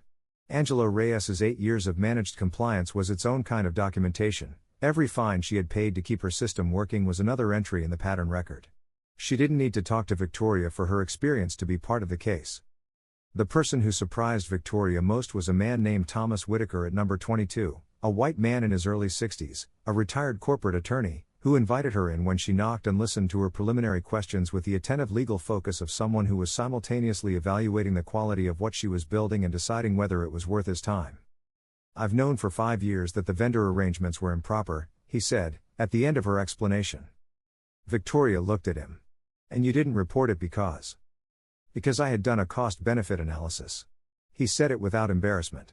The financial impact on my household was not significant. I had paid approximately $1,200 in fines over 5 years, none of which I believed were legitimate, but none of which were large enough individually to justify a fight. He paused. What I was not accounting for in my analysis was the harm to other households. I was thinking about my household. I was not thinking about the people who were losing their homes. He looked at his hands. I've thought about that more recently. Are you willing to provide a statement about your experience with the vendor contract irregularities? Yes, he said. I have documentation. I kept records. He stood and went to his home office, a tidy space lined with legal reference books and the organized files of someone who had spent 40 years in corporate law, and returned with a manila folder. I actually drafted a complaint to the Virginia State Corporation Commission in 2021. I never filed it. I convinced myself it wasn't my place. He set the folder on the coffee table between them. Victoria looked at it. May I look at these? Take copies. I've been waiting for the right context to use them. He met her eyes. This appears to be the right context. Thomas Whitaker's draft complaint contained something Victoria had not yet found anywhere else, a direct comparison of the HOA's vendor invoices with the published rate schedules of the two companies' nearest direct competitors, pulled from contractor databases that Whitaker had accessed through his corporate law network. It was, in effect, the same market rate analysis Victoria had been building, but with better data sources and a legal format. She drove home with the copies and felt the particular feeling she associated with investigations that were finding their own momentum, other pieces of the picture arriving before she had to go looking for them. The attorney. She met Jeffrey Pace in person exactly twice before the investigation went formal. The first time was at the October HOA meeting, where he sat beside Sandra with the controlled expression of a man managing information. He did not speak directly to Victoria at the meeting. He did not look at her when she was speaking, which was itself a kind of looking. The second time was outside the Westbrook County Courthouse on a Thursday morning 3 weeks after the HOA meeting, when she was leaving the records office with a new batch of pulled documents. He was arriving as she was leaving, and there was a moment, brief, unavoidable, in the courthouse lobby where they were face to face and there was nowhere to go. Ms. Reyes, he said. He said it pleasantly, with the manner of a man who had decided that pleasant was the strategic register. Mr. Pace, she said. Congratulations on an interesting meeting last month. She looked at him. He was 61, she had pulled his bar registration, with the careful grooming and studied calm of someone who had spent decades performing professional credibility. He was good at the performance. She could see why it had worked for him. Is that how you'd describe it? She said. I'd describe it as a very engaged neighborhood discussion, he said. Community governance benefits from member participation. She looked at him for 3 seconds, the specific 3 seconds that, in interview situations, she had learned to deploy when she wanted someone to understand that she was reading them completely. Good morning, Mr. Pace, she said, and walked out. She noted the encounter in her log when she got to her car. Then she added a line, GP appeared at courthouse same morning as my records request. Possible monitoring. Possible coincidence. Note for future reference. It was not a coincidence. She found out later that Jeffrey Pace had maintained a contact at the courthouse records office, a clerical employee who had been doing minor favors for him for years in the way that minor favors accumulate in small county professional ecosystems. The contact had told him, informally, when significant requests came in regarding the HOA's cases. It was not illegal, it was the kind of informal intelligence network that operated in county courthouses everywhere and that most people would not have thought to account for. Victoria had thought to account for it. She had varied her courthouse visit schedule after the third visit, going at different times of day, sometimes sending written requests by mail rather than appearing in person. She had also, by that point, been building the file for long enough that the records she most needed were already in her possession. The photograph continued. After the photograph appeared under her windshield wiper, Victoria spent 48 hours doing something she had not done since her bureau years, a systematic security assessment of her own environment. She walked the perimeter of her property and mapped every sightline from adjacent properties and public spaces. She identified 3 positions from which her kitchen window was visible: the east side yard of number 3 across the lane, the public sidewalk at the corner, and, most likely, given the angle of the photograph, a position in the narrow easement between her property and number 6, which was used as a utility corridor. She reviewed her log of vehicle sightings on the lane and identified one anomaly: a gray Honda Civic she had noted parked at the end of the lane 3 times in the preceding 2 weeks at hours that did not correspond to any resident's routine that she had observed. License plate, Virginia VXK 4437. She ran it through a public vehicle records service and found it registered to a woman named Kimberly Soto, address in Manassas. She sat with the name for a moment. Soto. She ran it through the HOA membership database. No Soto. She ran it against her research files. Found it in a thread she had followed weeks ago and set aside. Kimberly Soto, listed as an associate of Derek Wills at Sycamore Property Services on a LinkedIn page for the company. Currently listed as property manager. She didn't do anything with this information. She documented it and put it in the file. It was not evidence of criminal conduct, parking on a public street was not a crime, and employment association with a related company was not evidence of a specific act. What it told her was, the surveillance was coordinated. Sandra hadn't hired some random person to take the photograph. She had used someone from within her existing network. Which meant the photograph was not a panic response, it was an organized escalation. Organized escalation from someone who was already scared meant Victoria was closer to the center of something than she might have realized. She called Anita Shepard that evening and said, "Move the timeline up." The second conversation with Priya. After the HOA meeting, after the vote on the audit, after the room had cleared and the folding chairs had been stacked against the wall by 2 volunteers who moved with the brisk efficiency of people who were glad to have something to do with their hands, Victoria and Priya sat on the clubhouse steps in the October dark.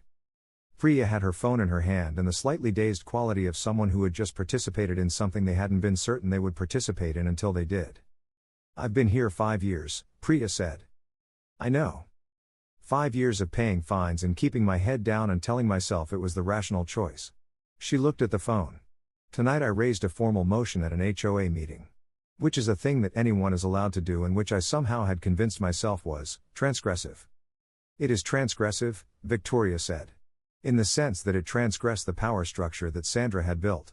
She'd spent 11 years making people feel that the rules were hers to interpret and anyone who questioned her interpretation was doing something out of bounds." She paused. "You didn't do anything out of bounds tonight.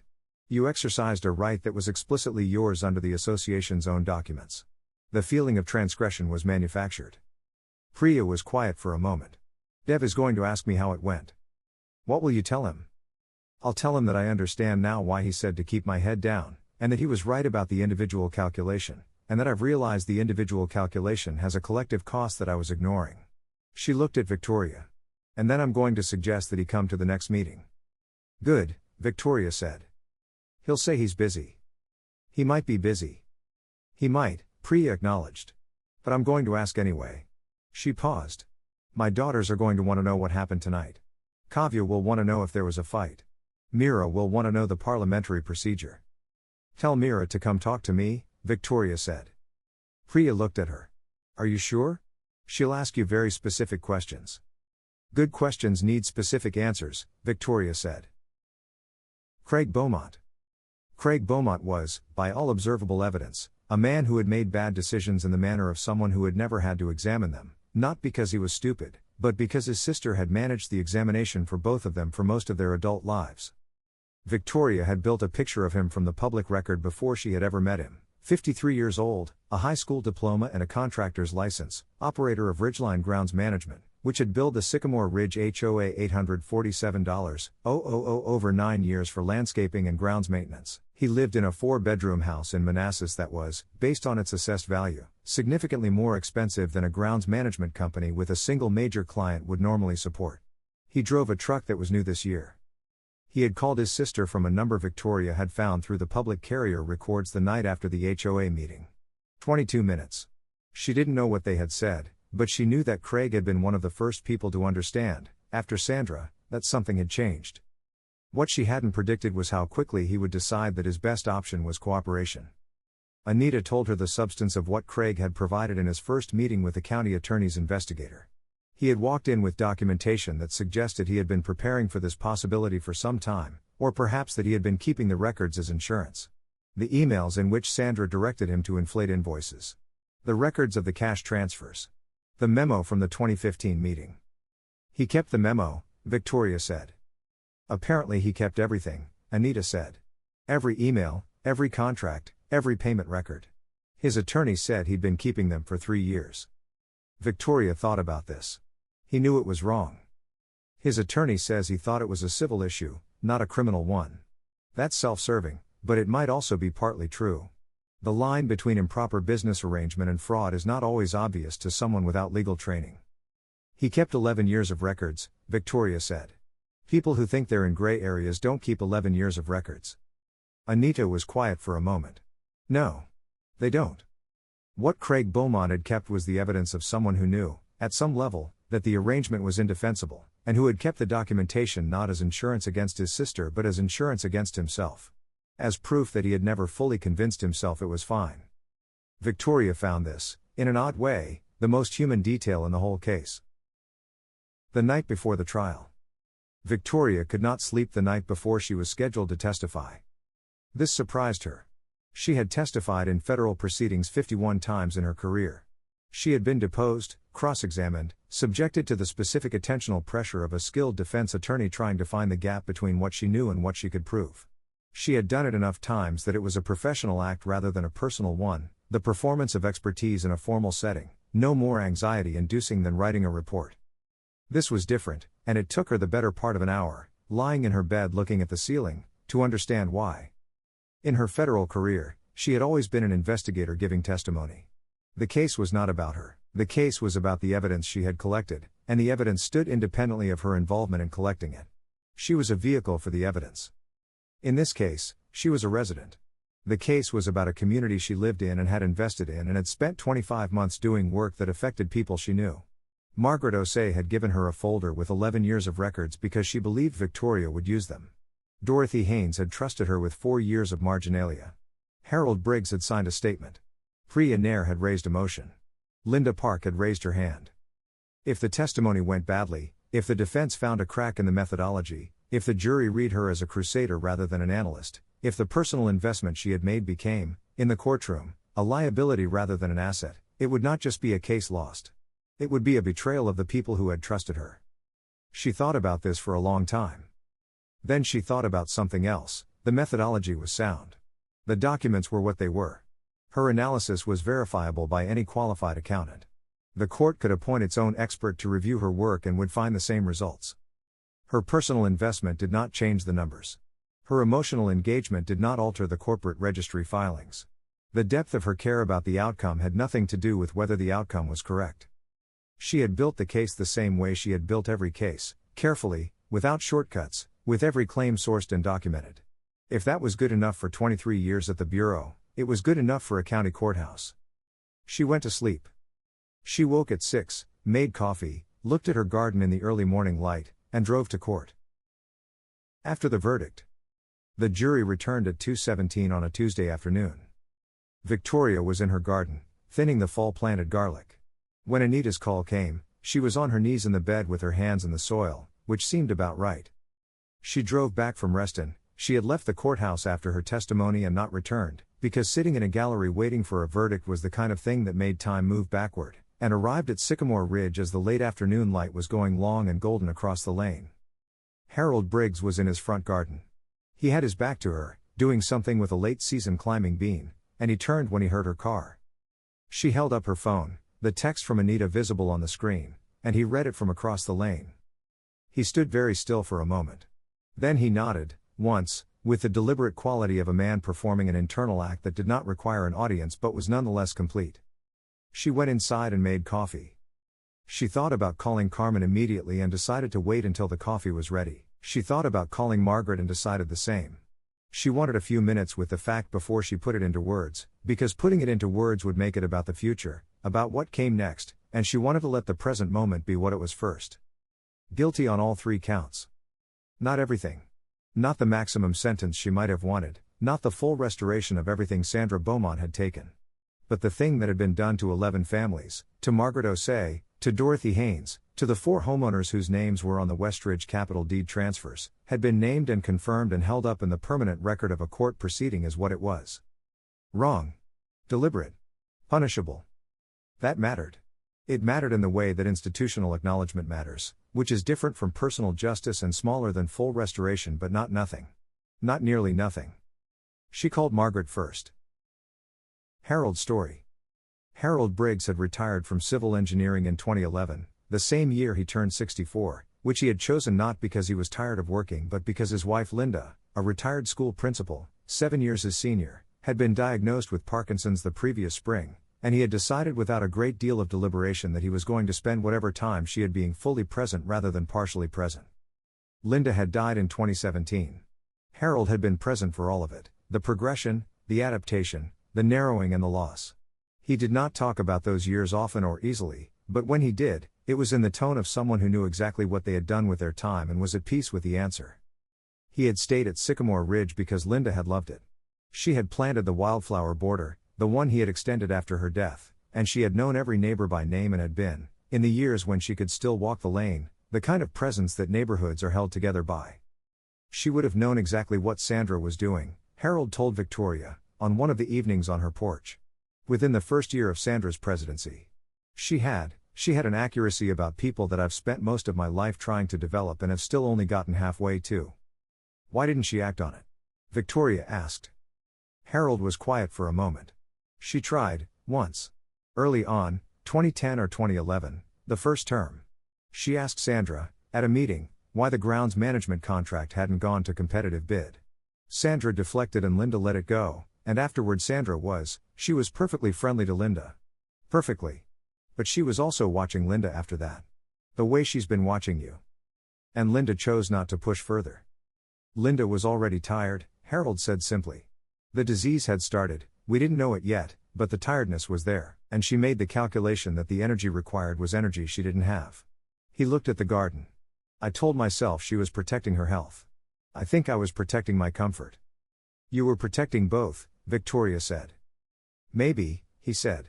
I think I was more afraid of the conflict than I admitted to myself. Linda understood that about me. She never said so, but she understood it. He paused. I've been trying, since she died, to be more honest about the things I do because I'm afraid versus the things I do because I've reasoned my way there. That's hard work, Victoria said. Yes, he said. It's the hardest kind. The hardest kind, Victoria thought, because it couldn't be done once and set aside. It had to be done every day, every decision, the same internal examination applied fresh each time. There was no accumulated credit. There was only what you did next. She thought Harold Briggs was doing it correctly. The Oversight Committee's first year.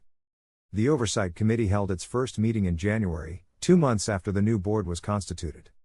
It met in the clubhouse, in the same room where Sandra Beaumont had run 11 years of monthly meetings, with the same stackable chairs and the same fluorescent lights and the same hum from the water cooler in the corner. But the arrangement of the chairs was different, arranged in a loose horseshoe rather than rows facing a front table, and the person at the focal point was not a president but a rotating chair, which in January was Priya. Priya had prepared an agenda that was, Victoria noted when she saw a copy, extremely well structured. Financial review first, then outstanding actions, then new business, then open floor with a hard cutoff at 30 minutes to prevent the open floor from consuming the meeting. She had attached supporting documents, the audit summary, the new vendor contract bids, the draft of the plain language rights guide. 11 people attended. More than had ever attended a committee meeting under Sandra. Victoria was not on the committee.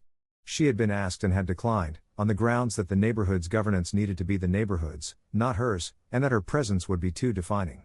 The committee needed to establish its own identity, independent of the person who had made its existence possible. She attended as an observer. She sat in the back row and said nothing and watched Priya run the meeting with the quiet competence of someone who had been doing this kind of work for 20 years in professional contexts and was applying it to community governance with genuine care. After the meeting, in the parking lot, Priya said, "Well? You ran it well," Victoria said. "I was nervous. You didn't show it." "I was specifically thinking about not showing it." Priya looked at her. "I kept thinking about you at the HOA meeting. How you stood. How you sounded. Don't model yourself on me," Victoria said. "Model yourself on yourself. You have everything you need." Priya looked at her for a moment. "That's what I tell my daughters." "It's true for them too," Victoria said. The Virginia AG.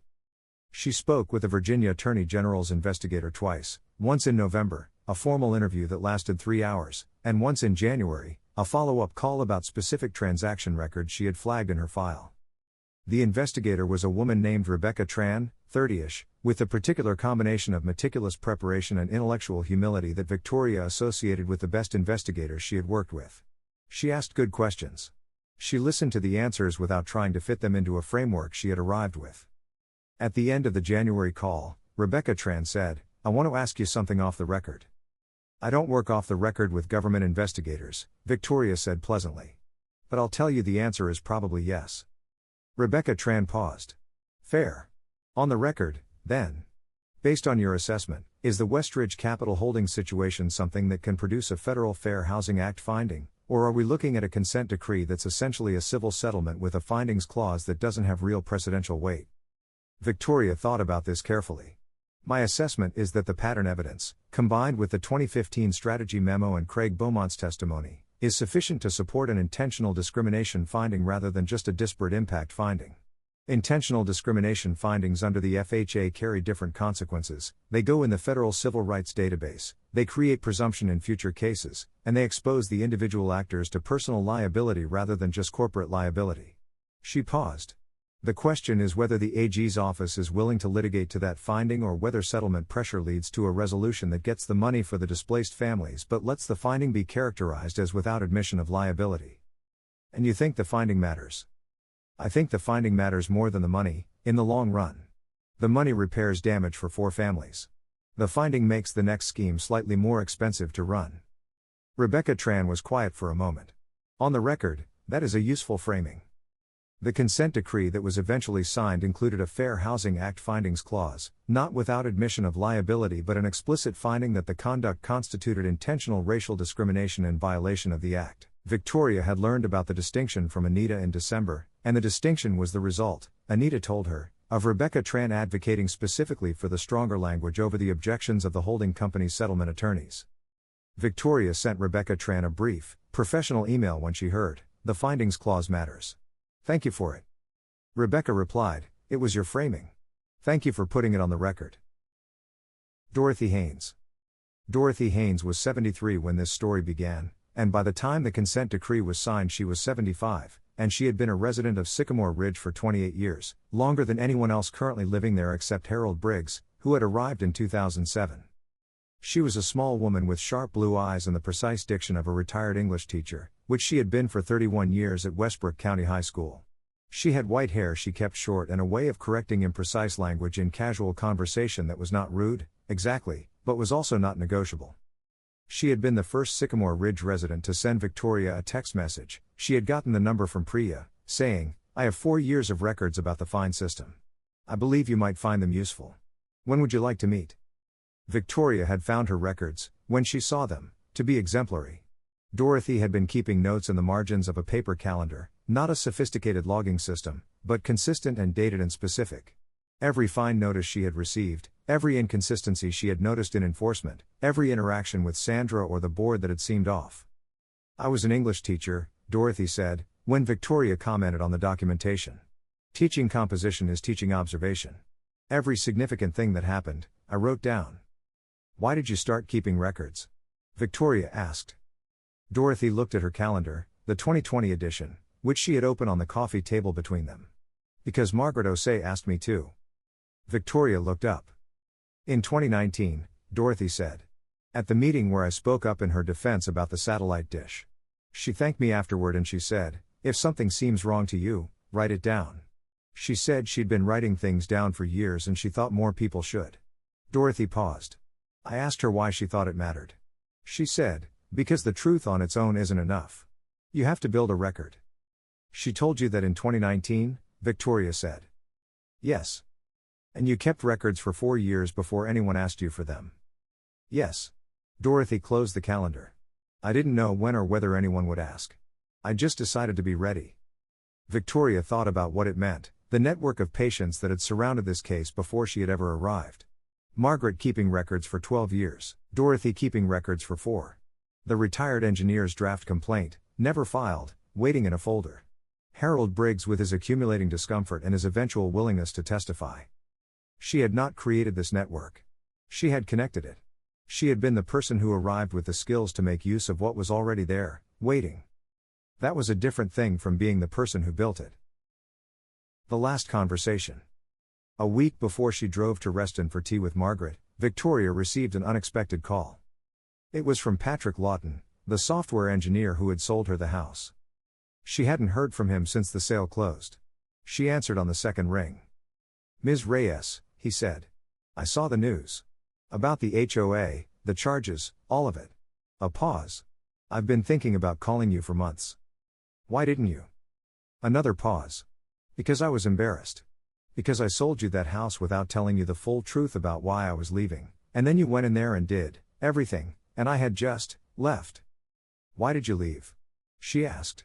She already knew the answer, or most of it. But she wanted to hear him say it. I got a violation notice in my second month there, he said. For a patio table set I had put on my back deck. It wasn't visible from the street. It wasn't cited in the guidelines. When I pushed back, the next month I had 3 notices. Within 6 months I had 7. I had been there 4 months and I already felt like the place was designed to make me leave. A pause. I'm a young white man. I look at what happened to other people there and I feel genuinely ashamed of how fast I got out. Victoria was quiet for a moment. Why are you calling me? Because I want to know if there's anything I can do. Now. After the fact. He paused. And because I want to apologize for saying it was just time when you asked me why I was selling.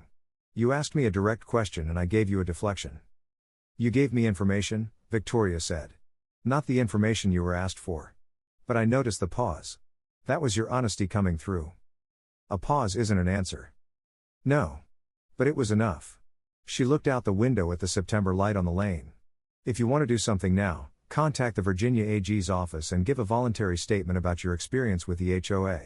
Your timeline adds to the pattern record even though you sold before any legal action was taken against you.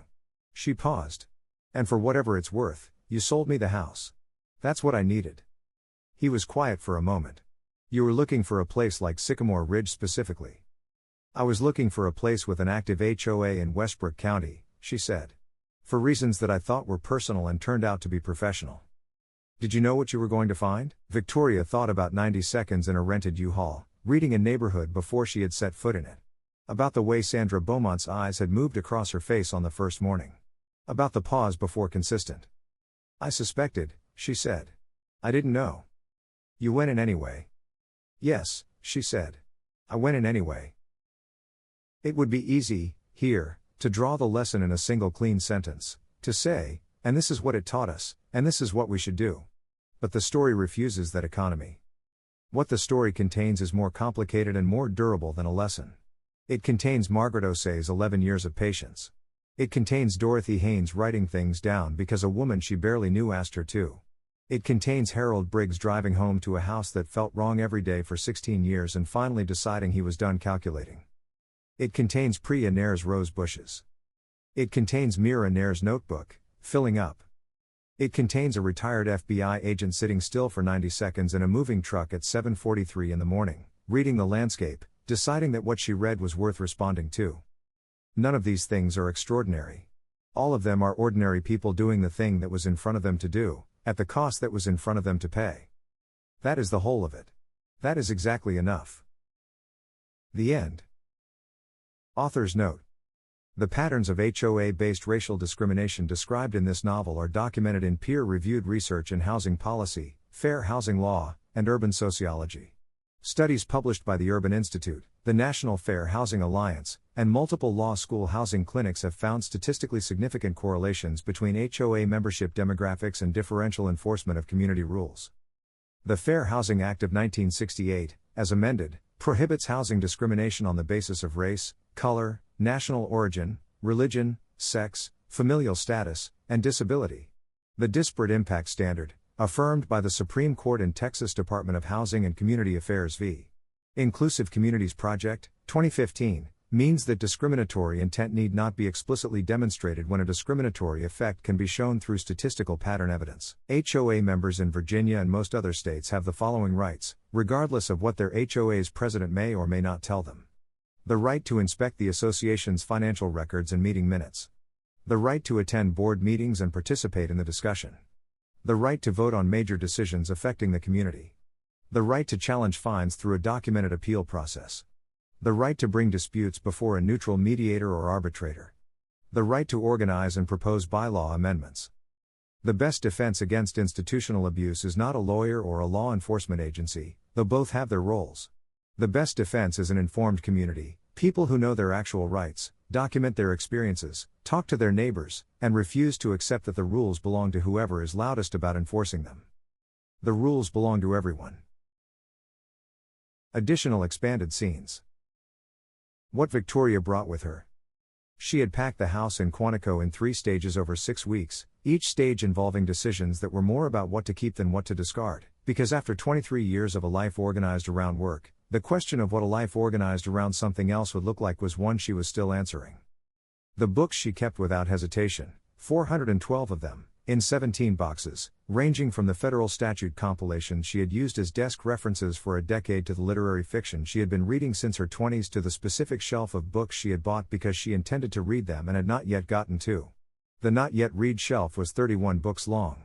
She had been carrying some of those books through 5 different apartments and one house over the preceding 18 years. The furniture she kept was functional and sparse.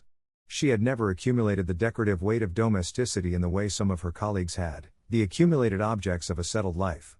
Part of this was the transience of the work, the knowledge that the next assignment might require relocation. Part of it was the shape of her attention, which had always been directed outward, toward cases and institutions and patterns of human behavior, rather than inward, toward the accumulation of personal comfort. Carmen had commented on this, over the years, in the affectionate way of someone who loves a person and also finds them slightly bewildering. "You live," Carmen had said once, standing in Victoria's Quantico apartment, like someone who's planning to leave. "I've been planning to leave for 20 years, Victoria said. "Where to?" And Victoria had not had an answer. Not then. What she had had, eventually, was the recognition that the next place needed to be a place where she owned the walls, where the decision to stay or go was unmediated by a landlord or a lease or the proximity to a field office. She had saved for it systematically for 12 years, a down payment that became a full purchase price when she combined it with the pension she had elected to take as a lump sum rather than a monthly payment. She chose Virginia because she knew Virginia. She chose Westbrook County because the housing market was within her range and because she had read about it as part of a case she had worked 7 years ago and had a sense of the place. She chose Sycamore Ridge because the demographics of the neighborhood matched the profile she was looking for, not because she was looking for a case, she told herself, but because she wanted a neighborhood with enough diversity to feel like a place in the world rather than an enclave. She had told herself this was the complete truth. She thought, later, that it was the complete truth and also not the whole story. The whole story included 23 years of pattern recognition that did not stop operating when you handed in your badge.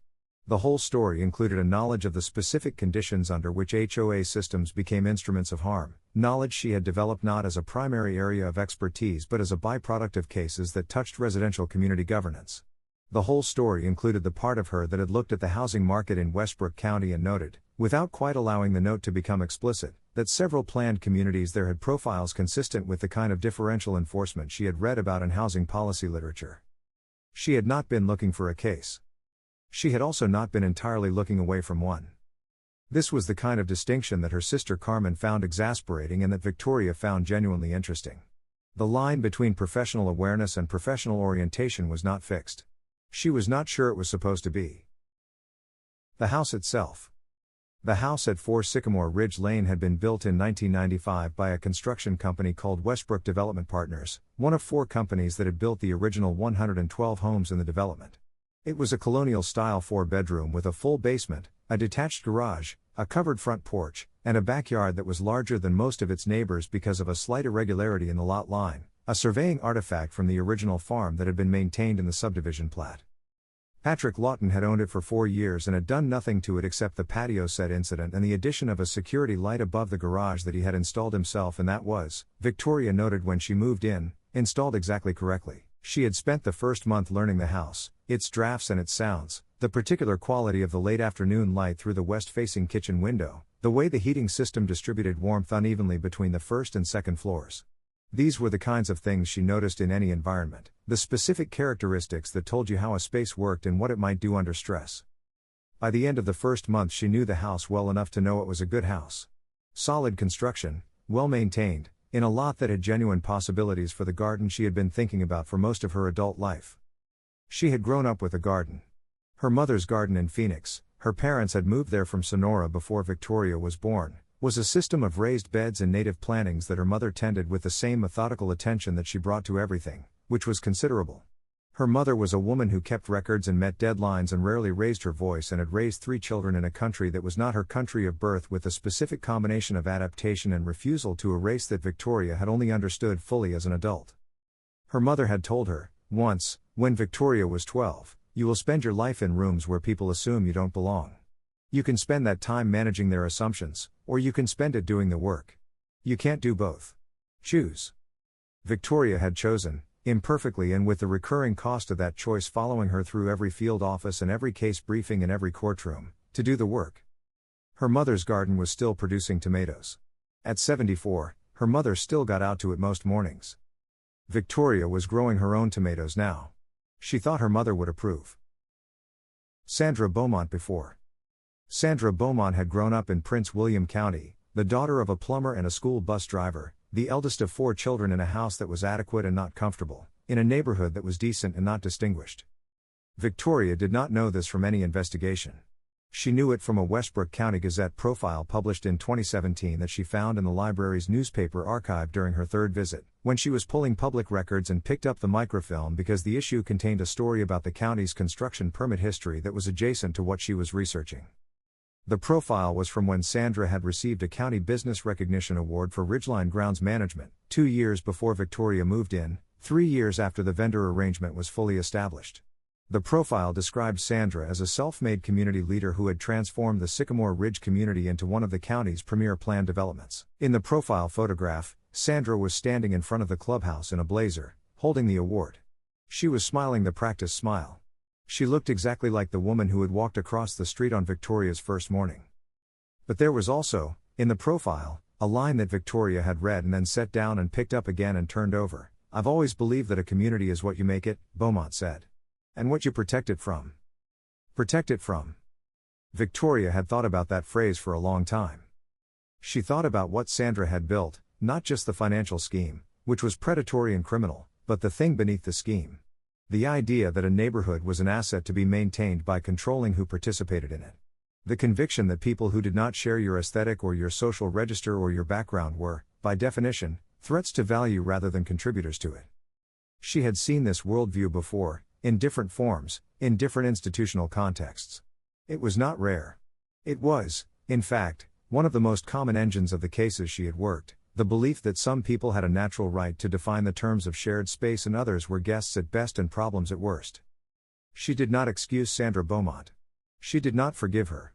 She simply understood that the woman was not a cartoon villain but a person who had operated from a coherent, if repugnant, set of beliefs for a very long time, and who had built a system that matched those beliefs, and who had been, until recently, entirely correct in her assessment that no one was going to stop her. That was the most important thing to understand. Sandra had been right. For 9 years, she had been right. The system had worked because the conditions for it to work had been maintained, by fear, by isolation, by the accumulated rational calculations of 112 households. The conditions had changed. And the system had broken. The change was not because of Victoria Reyes. The change was because enough things had accumulated, enough people had written things down and kept folders and paid attention and eventually found each other, that when someone arrived with the skills to connect them, there was something to connect. Victoria had been the catalyst. The conditions for the reaction had already existed. What Mira wrote. Mira Nair's civics paper was titled, "The Gap Between Law and Practice, Structural Vulnerability in Residential Community Governance." She received a distinction on it. Her teacher, a woman named Ms. Petrov who taught AP Government and had been teaching it for 22 years, wrote in the margin of the last page, "This is graduate-level analysis in a high school assignment. I am going to recommend you for the County Honors Program." Excellent work. Mira had shown Victoria the paper in draft, which was the third draft, after the first two had been revised following conversations at the kitchen table. The paper's argument ran as follows: homeowners associations represent a form of private quasi-governmental authority that exercises significant power over residents' property rights and community life. Unlike elected governments, HOAs operate with minimal external oversight, concentrated board authority, low transparency requirements, and enforcement mechanisms, including fine imposition and lien placement, that parallel governmental functions without the procedural protections that apply to actual government action. This structural configuration creates conditions that are particularly vulnerable to capture by self-interested actors, and the documented historical pattern of differential enforcement along racial lines suggests that these structural vulnerabilities have been and continue to be exploited in ways that violate federal fair housing law.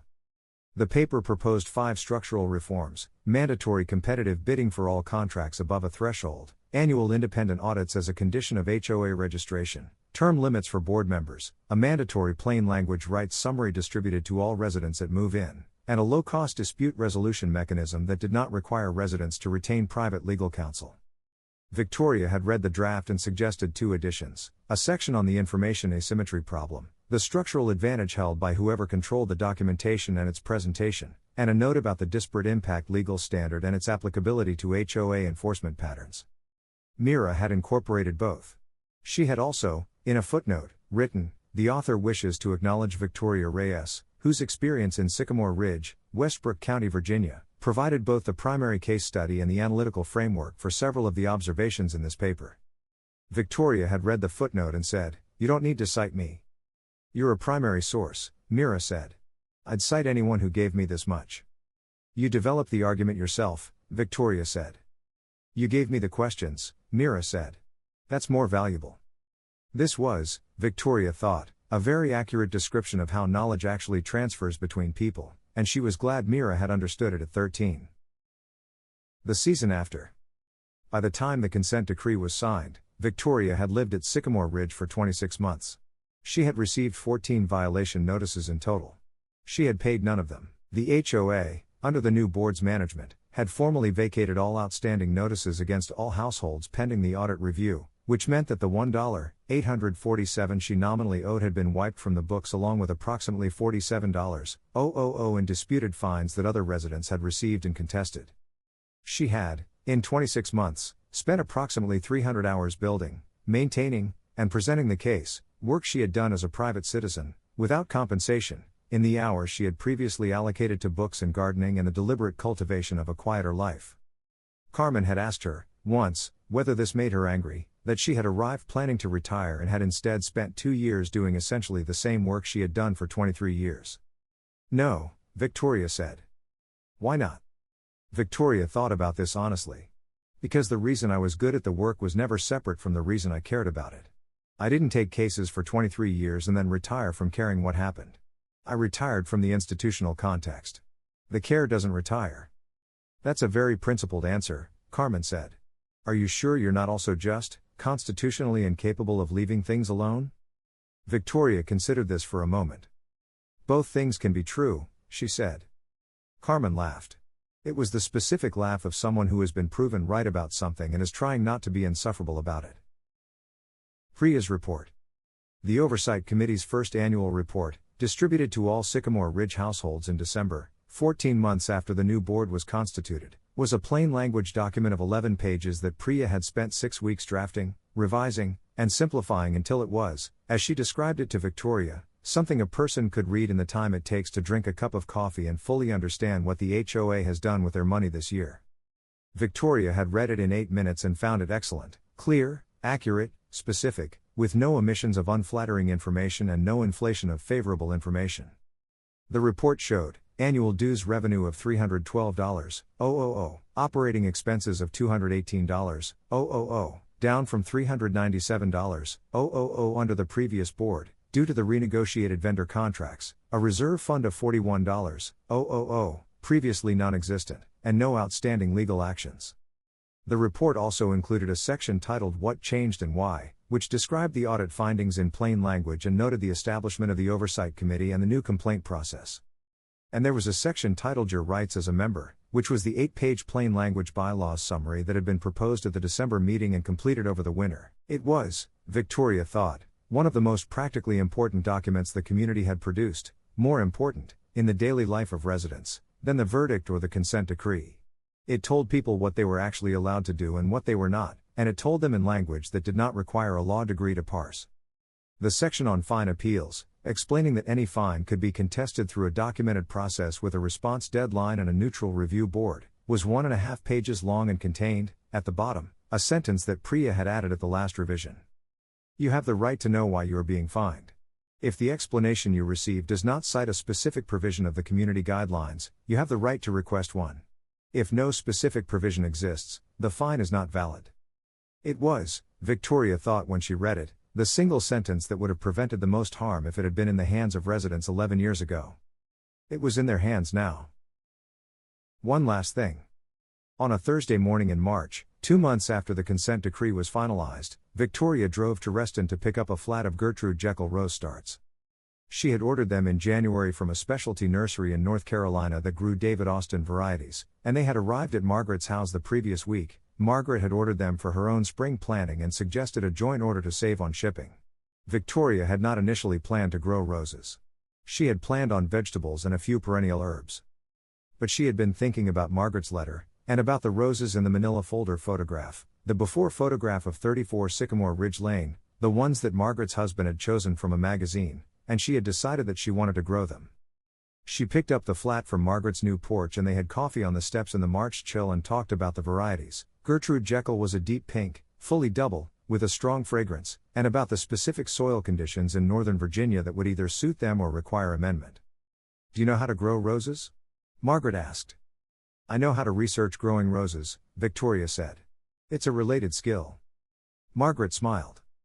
Victoria drove home with the roses on the back seat, the fragrance of the rooted cuttings faint in the car, and she thought about the particular act of planting something with the explicit intention of watching it grow over years. The deliberate futurity of a rose bush, put it in the ground in spring, accept that the first bloom will be a year away, the full establishment 3 years, the mature expression of the plant perhaps 5 years hence.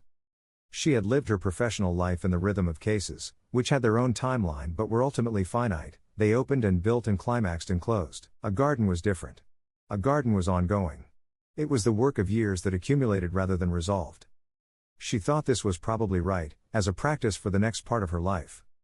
She pulled into her driveway and carried the flat of roses to the back garden and set them in the shade of the fence where she had been planting the bed.